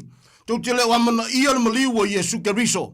Tau te fia oa o le sapaki ko ke le malama. Malia lo loto. E le oisi Israelu. E malama me ngala inga mai kula fongo. Can somebody la tau ye fia tau si tu la fono. Yo fai tau tu spa ia famolmole. Fai kau peke. The main reason ngala inga mai kula fongo le a. Se ia oa inga i le a. Ne fa maululunga o Israelu. O e mamla mangamia. Lono vinga. O le fia oso e fia kausi kulafongo. O lo fia. Longo inga e fia fa maulunga fa valvalea foi la maoea le o Israelu. Ke le i o le fale kongo le mea. Pupula maka o Paulo fai mai. O kanga ka Israelu. O kanga ka. E pupula maka o ka malo fai mai a woi le tuai. Fa fetai lo wa lofa tama. E vai a kufapea. A woi vele ngu o Israelu ke le fale kongu. A oki le Israelu le asole ngeia le Israelu matalia Yesu. Se oli le unga a woi Israelu e ka lo fai. A woi ka lo fai Israelu. E vape fe Samoa. Samoa le tunu pele. Ele ia kose milionga o kako population. Se awal fia fa maulunga fa valvalea. Ke le mawhai al ko sao le tua lo anga i mai Samoa. Samoa ke le mawhai al ko salo a ngai mai. Taunga talo tatu tau o le toto na whatau. Ai oi lo le toto na whatau o le toto Yesu. Nei sianga sala le se pipelo i ona whafonga. Ai a tau a veino tatou whale tonu. Hallelujah, ki ngā. Ki ngā si a whapeka i kanga o sākangi a vea kanga kai se oli. Anu pako kele o Samoa, kele whaiwhe au le makakau e vea fo isi Samoa se oli. Alo maualo wa vangoa kalsia e whafonga ngai por kalame, e leo se tala ingo se lotu. E ke le sao se ingo se lotu Samoa. E alofa Yesu ia te oe. E alofa Yesu ia te oe. Tau ale fesidi wha oe lau lava loto le nea fiafi. E moni awha i tala le tuspa i na maliu Yesu mo au. O le ae sao me, o te tali atua ilo na alofa. That will help you. E feso swangi lo ma fau e ka vale sa sa oi me e lunga i. Hallelujah. Ngai lo le mimika fa valvalea mangaku le. O ke mapoloku, ke le sau se loku. Tasia le tātou te sawai. O Yesu ke riso lona suafa. Oh, hallelujah. Whanau mai whai mai o le pepe umane o ia o le tua malosi. Ta mao le whavavau. Ali o le file mua e amaka le pepe. The only baby. E le koi fo se pepe whapenga. E ui a foi o yoange whai mai ngā whangau me foi sa ile nganga pa ia. Mai si tangata o le tua. Perfecto ai. Yeremia whai mai a. Ai ke le whangau ngā o iloa oe and all that. Ai le whakusari a. Kamale ngā whangau le whalo mangu. O Yesu ke riso lona suafa. Samoa. Ngā maka mai a. Sau le whale ingo sia ngā koe. O ai lungo sa kaulonga o me. Ka lofa. Ale tiofa me tala tuspa ia ava ai ai le sona mata ngofie ina ia nau ia le loto tangata ai nga mangua o ai nga mangua o ia no nga mangua o e mau Samoa nga mangua o kako ala sa utali atu ia se o ke fia mapoloku se fai fia o malofa valvalea kako e le o la kusama le upu monia le tua tama kale kaul kangaka. Hallelujah. Ei le maunga ke le whaonga la wali e whaonga la ko whaila ko Bible College. Listen. Masani te le whaonga tātou lo puna whama you have to pay the price. Let me se official soani atu la le woninga oi o lo soi fuale tua se official soani atu. O te tōna ngana i le ngana e le se sa o le ngana o le price ko peinga. O e malama le price langa peiru ngol santau. Ke malama ye Samoa. O mea nga lua mai ile nganga le tua, o mea ua foa i fuaina mai le tua. E le ko ngia se mea kasi. Not even a single thing. Praise the Lord. Nga foa i fua le pa Yesu nga ko maua fua ave fua. Ke loe o ai kako wa o ngai ka u Bible College. Se heavy ko si mea nga fiafi. O sa yo le mea nga lua ile tua. Tiro e manga ia whai loa i ka ngaka leo ku fia o nga whai ia. Whai, as a donation, o le ale me ke mga kua ke whawa ia wafu ile. So soangi nga luenga ma le a, ma le kulanga vi ia le ri. E alu lo ka kou wha, o le pili e fiafe. O le mga ia mali wa Yesu, ngala su e kako mea. Tala tuspa ia, o le nganga pa ia, nga lue mai e a. E whai loa, o mea mai le tua, o mea na whawa i fua ina mai. Maungal kuspa ia. Ya ilonga si ia la wali e whai nga wa o nga. And for them to say you have to pay the price. Ka nga sala mo ngi pia whai nga ke whafonga o elis kanga ki fi nga kala pay the price.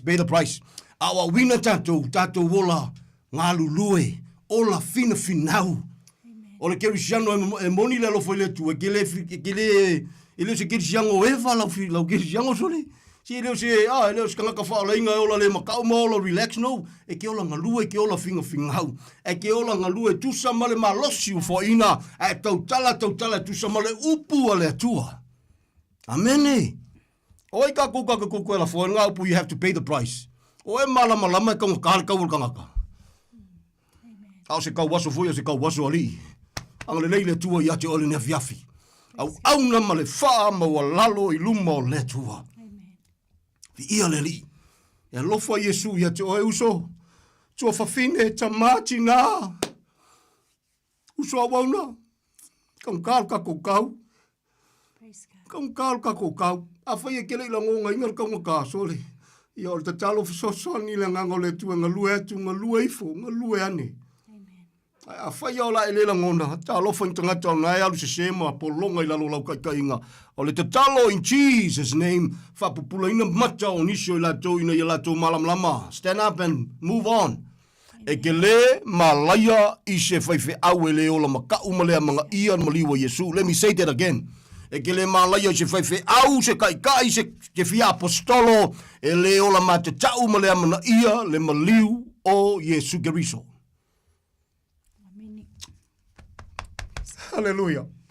Ia lofa Yesu ia joy. Whafonga matatoa. Ia se kala ingo se loku. Se kako wa miu. Leo si kala ingo se loku. O kala ingo le mea kupu lungo sa kaulu. Kaunga kalo kako kau Samoa. Ke le mawhaial ko sa lo a ngai mai. Lua kaunga kale kau. So sani le tua ia tua le nefiafi. Praise the Lord, praise the Lord. Ma matua ia uofo asoli. Au ka ofo ka whamau lalo i le lima.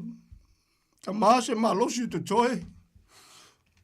O ngai ne tu sai malo walofa tu no tu sam lo pumoni. Avem famonianga mo so matu wa tunu wale talia nisi o te talitonu ma fatu tu wa ele foi fua nisi o la ela ngona ina ma fa mau la lo ma fa fetai ai le tua. O no se upo fa so ai.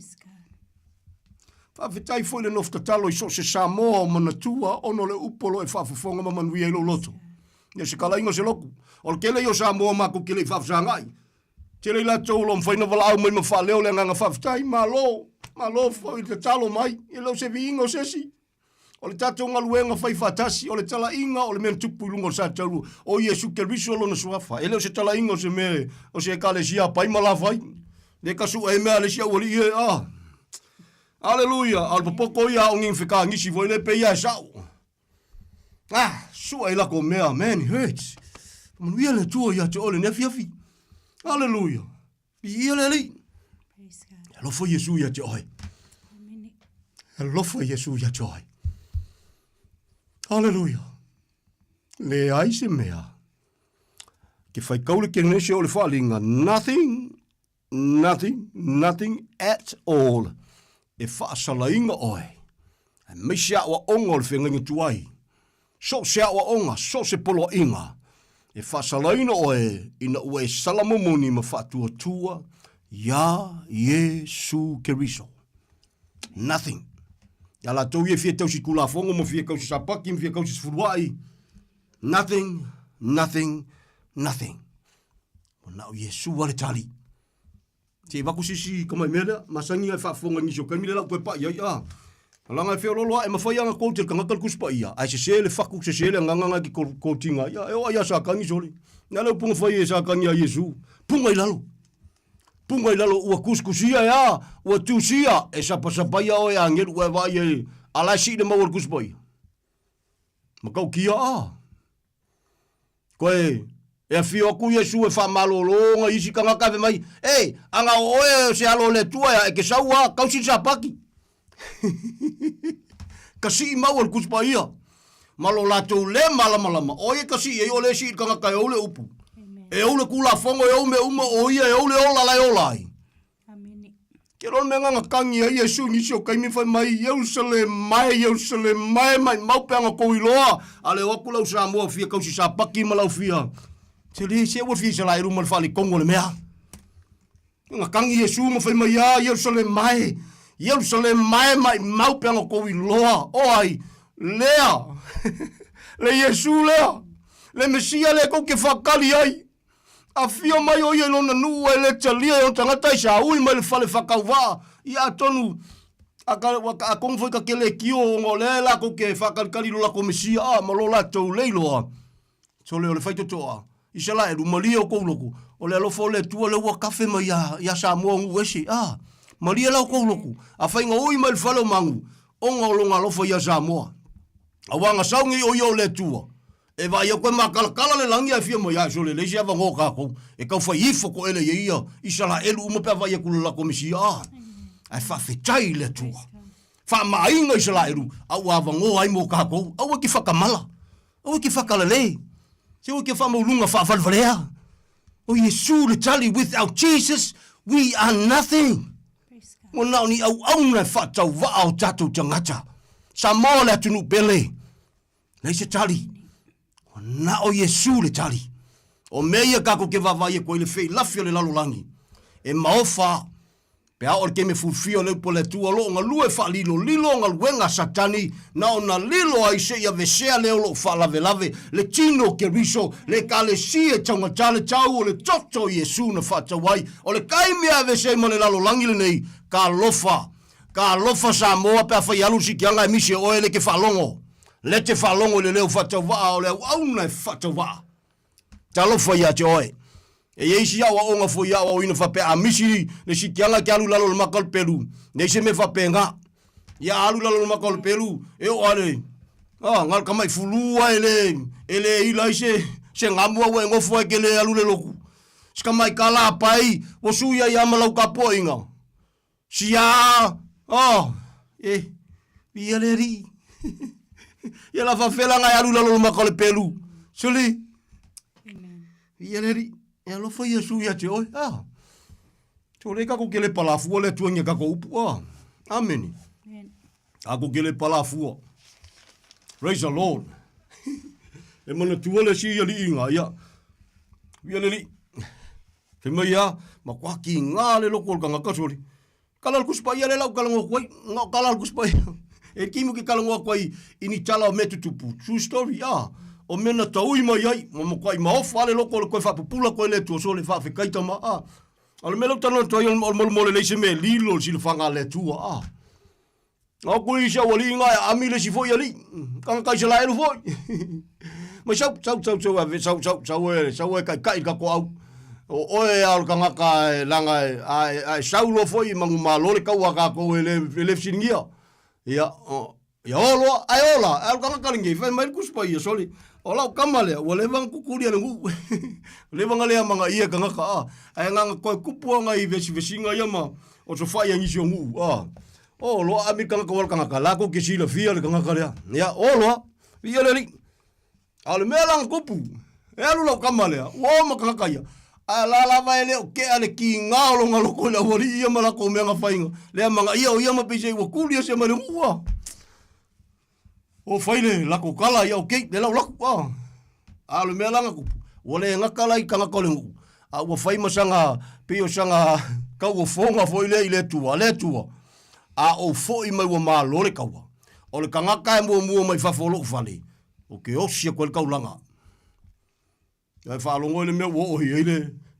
le o fal going o fal so fu po ile la e mer kala ku spai alu ka wa ai I de pepelo le tua tu ia le tua malo le taua fo I lo langa susunga mole le ai o se me dilo sa mo fai fe au kai ke fiu ke lafi o menga fai pe fai se sela nganga la unga I ka ko kuspaia pe fai le o mana ia tanto Yesu no mali ka ko ke fiu fi la lafi sorry brother sorry sister ka ko ke le pala fu le tua le no pa mission ngo lu le nganga pa io le li mo wala no fa mo lalo ai fa mo lalo Hallelujah. Yo la menga ku fo ia ku ka malo mal fia.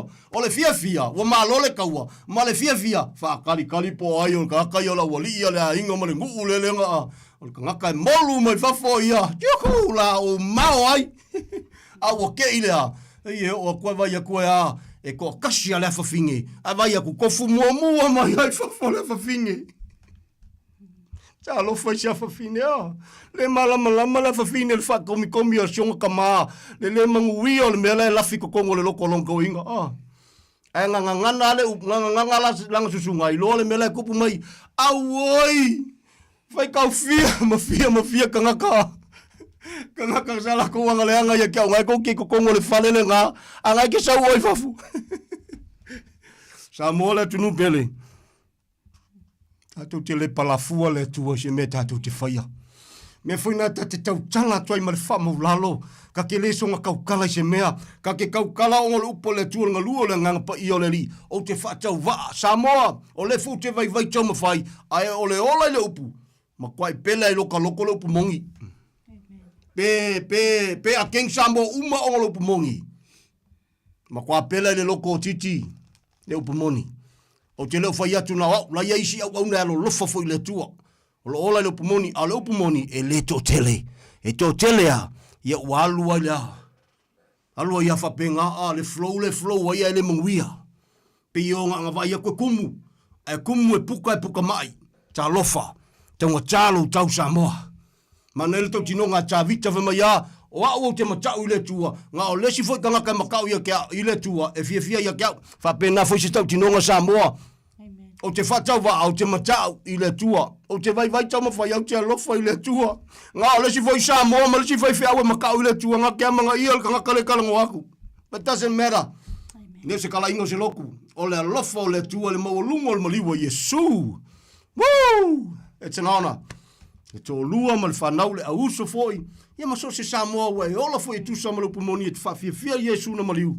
Malo alfa malosi, malo ale ongosai. Kako uloki kele a. Tala tu spa ia whima ia e le whatu sali ia le ti ngā yaso nei. Ma le manuia tali. Oh, yes, hallelujah. A kako ki ngā ongo le lofo le tua mana whaotanga. Ngau inga yaso, ngau inga masinga, ngau inga kausanga. A uru whale kako le malo le langi, po le malo le tua. E whaavavau. I luma o lona mamalu. Woo, beautiful, ah. Ai amisi. A waka. E whaavavau fo i. Pangatia. Inosia. Whaasalaina. Without. Le mamalu o le tua. Leo se upu kau whaafefe. Kau ke le kau whaamakau a kuia ke oi. Al kalangal kuspa ia kako ke le. Na lafi ai. Ah. Yesu le tali. Ta si le tali o tangata uma. Mele kala si afa fingi. Ata, tama, ua, ngā whaisau kala i le tua. Vai le kangi, me lo si o ngā whafingi. Ia tama, ka umang whaisau kala. Kausanga kua mai ngai aso ngā sio vlaku ma ke fia mau o kengi langa o kele i losi ka mai kiki. Ia wafulanga si seo le mei lo loko le wo, e whaie oia le wa fia ia. Samoa, e kako kele palafua le tue langa upu Samoa. Fai au kai fia au aposkolo, you name it, malia lo loko.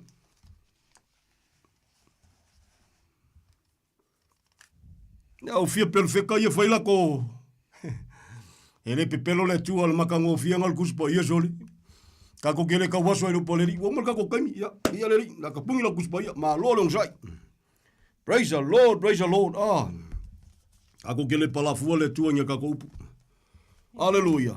Samoa le tunu pele na o Yesu wale tali. There is no Jesus plus. Ele le Yesu fa popoi malea ma se furuai, fa popoi malea pen komenga, fa popoi malea sa paki kula fongo, nothing at all. E ke whapipia alo Yesu se meo meanga, ta ua lole tala le leile te pese ai, o le tala le lei faa filongia. Upule tau e Paulo i ele mengo le Yesu ese, i ele tala le lei ese, i le nganga ese. Ale whaingo fie i o ngā malama suri. Ke rea mga ialo Yesu malong maliu. Ia, ole na, that is a different gospel. Ke fie kalangolo mai, ia, kalia Yesu, a kau whainga whailolo, walo whai Yesu, kau sin kula whongo ma, ko anga whai lau sufuruai. That is a different gospel. Malielo loto. E se fot whawawau e keo, i eipe a e le salamo, e leo se upotiti. Tana tuspa ia. Ele ia ma se me koe whapipi ia i le alofa tu noa sili ese o le tua na fua i eilo na soifua i lungo le Santauro. O lona le lei, lea ua tātou le lei, ai ta ua mea tonu wina, fua ina ua salamo moni le tangata, ma whaatua ia Yesu malone maliu. Man, le vai e kangaka. A whai e loa kangaka i lo soifua kupukupua e maso o langa leanga sa ye, al keminga salamo moni mkalia Yesu, le vai kangaka, oil kangaka anga sala. It's okay. Al sila le tua ina we salamo monim talia Yesu, man. Piua oe. O oe ol kangaka ili siang salaisia. E leo sila le tua ol kako fale kongu. Leo sila ile toto lon olo nalo pele na whaatau wai oe. O le toto ile eise sala ile eise pepelo i ona fofonga. Beautiful la. Haolanga wala au ma Yesu. Pe a wheka kol malanga al maliu maleuti. Alua malmauti noa hal maleori ori. Seki kako. Nga kako nga yel kalangal kuspaia sa fefe mo mo leoki ai o ngai mamlama ola Yesu lo olanga e kire ko fefe leoki o fefe leoki oi haleluya vi ia leli kasi al meke sa loko mai mal kamanga mai le pule sa kangi le kere nga fio ke kangaka o lo fa maulalo mataria Yesu ele la ve ingo lo ko anga le loku. Amen. Attending the service is good.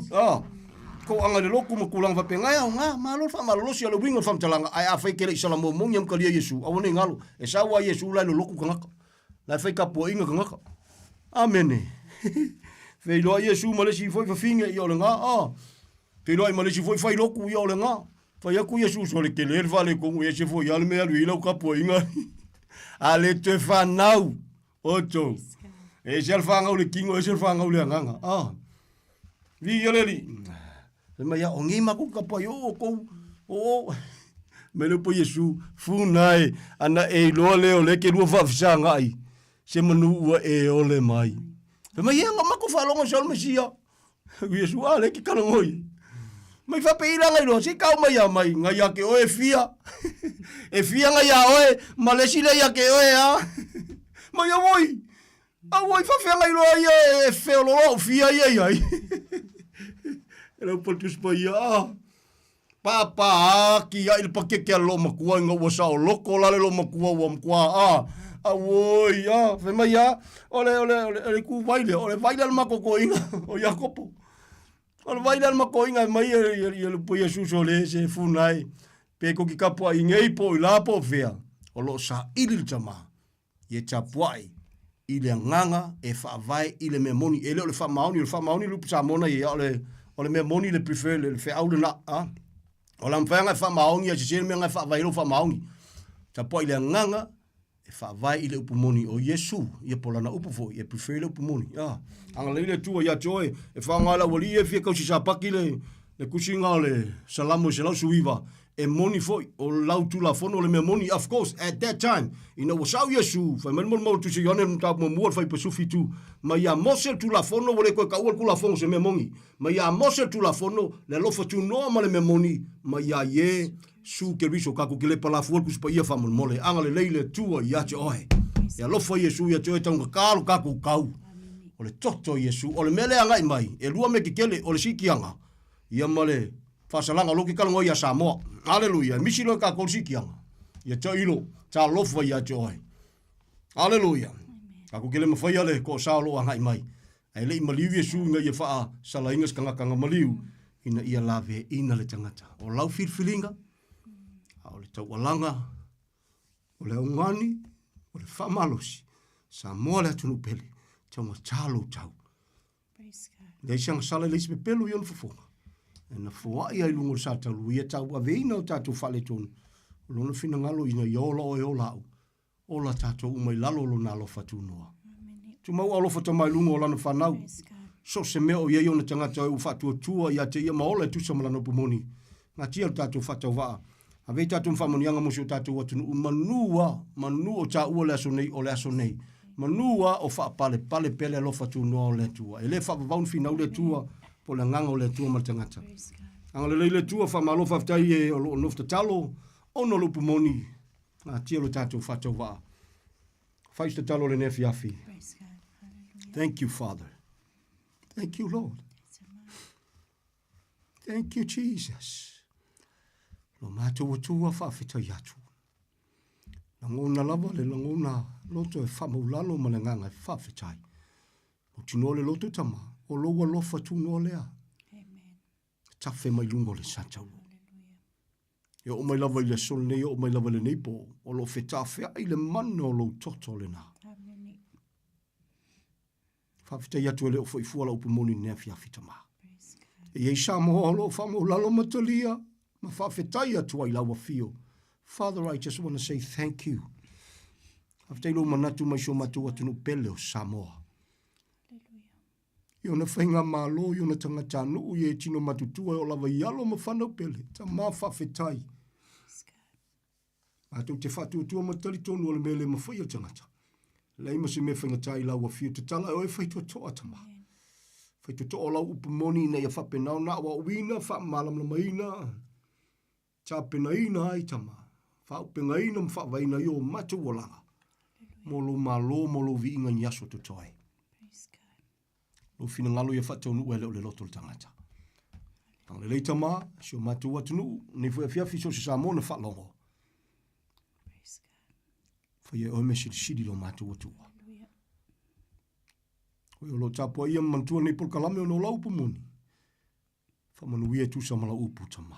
O ini o ti ngao la tu loto ma le fia mai pe fetu mai foi. Whamangalo i lo la tu le malama. So la tu tau waso whale nganga. E whapupula i o la tu mata si o la tu malama tama. O na o Yesu Keriso na whasa tauloina. O le tali o so se tangata soifua. So se mawhatianga, so se avenga, so se whawhita auli, so se mai. O na o e lava Yesu Keriso le tali. Amen. Lo fina ngalo ia whatau nua le loto le tangata. Le whangaroina tama, le pulenga le tio. Au na foi malainga lo tiu tele ne fiafi. Si tiu alofa me uma. Teno le ministry tama. Le whangaroina tama. Le ainga le whatuatua lau tele so se ngangana, i so se lanu. Lo nu o isura elu. O wa alofa e whalo lo e tu sai malau upu. O maola whatau waa le tolua le whanau. Father, we are nothing without you. But with you, Lord. Le ngata ua malia i o matou loto. Awa lea uno ele na umna ue ola mo la wafiu ala la upumoni. We thank you, Father. Le le i o matou tangata tama. Whawhilo ai se mana onga whamalia se ngā lala whasaloto se loto mawhatia. Si tia ni a venga ngau sini amo le mana o lau upu. Lau whamalo longa mamana tamai lau whanau. Koi foi nisio e tino matutua tono lau. Ainga e ka le sia o mana mia. Lau whamalo longa mamana o el tali o me uma. Si tia ia te oe me uma. Whawhitai tama. Father, we just want to say thank you. Tu mau ia te oe la vi inga. Ia vi ia oe nei masa uma. Ala ilo walo pelo Yesu te talo o le whawhitai te le. Thank you, Jesus. Amen and amen in Jesus' mighty name. Hallelujah. Praise you, Lord. Praise you, Lord. Hallelujah. Hallelujah.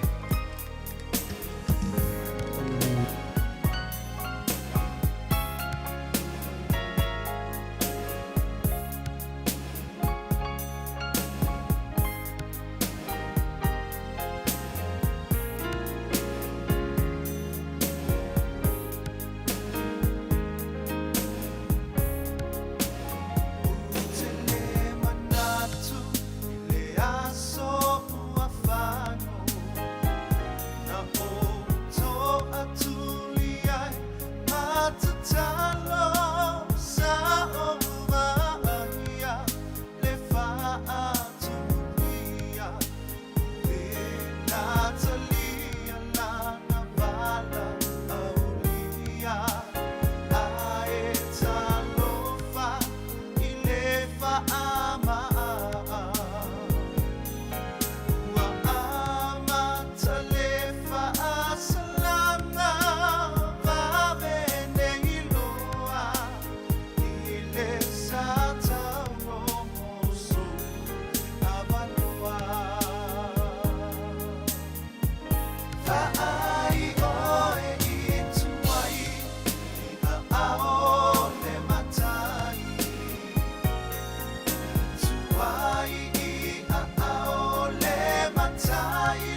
Si pombalia pena nai oi e tuai pamaya tuai tanto por clame mon molio ne foi po manu mano le moni te pena nei pasta titi salpea man pa tuai a Tania mori por pa mano man pa tai ya ila o nei por clame man ia po i le po ia tu lungo ana po i le rei pa te unuina i mo to mlawa to po ma por clame le nā i le tū la iwa i le asa sā o moa. Le o fitu mara mi ruto o te ele tū la espulu, te tonu, tau lunga i mas tau tua le ono pa tau paa le pō.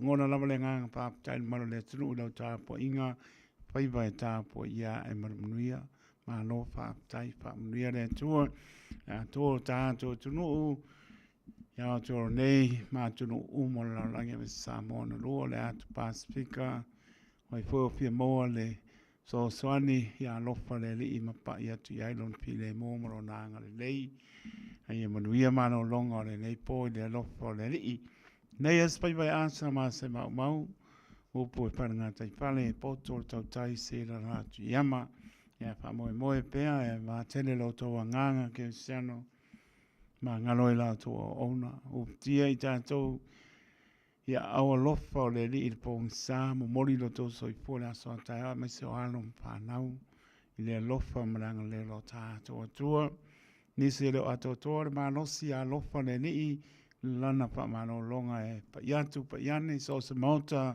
ngase i mauta malawa ia iai leanga leo le li i au te o nei ma atunu e mau ni se o ainga pe ngai mpa noanga ni se pele i maaptanga o motsia maranga maniu me se le nganga o le li le atu pa maloma pa tai lo ta po inga ya tunu e mau ya toro nei es po lungo le apio po linga ma lungo le YouTube channel pa tai lo to anga le mai ma talia ino lo fa to ba ai to mo to malawa to no lo sa por venga venga pe lama ma puta mai se o lama na yalom pa na fa malo fa tai ba lo tu sai le di so ta to mia tai to lo to le ona soifua ia manuia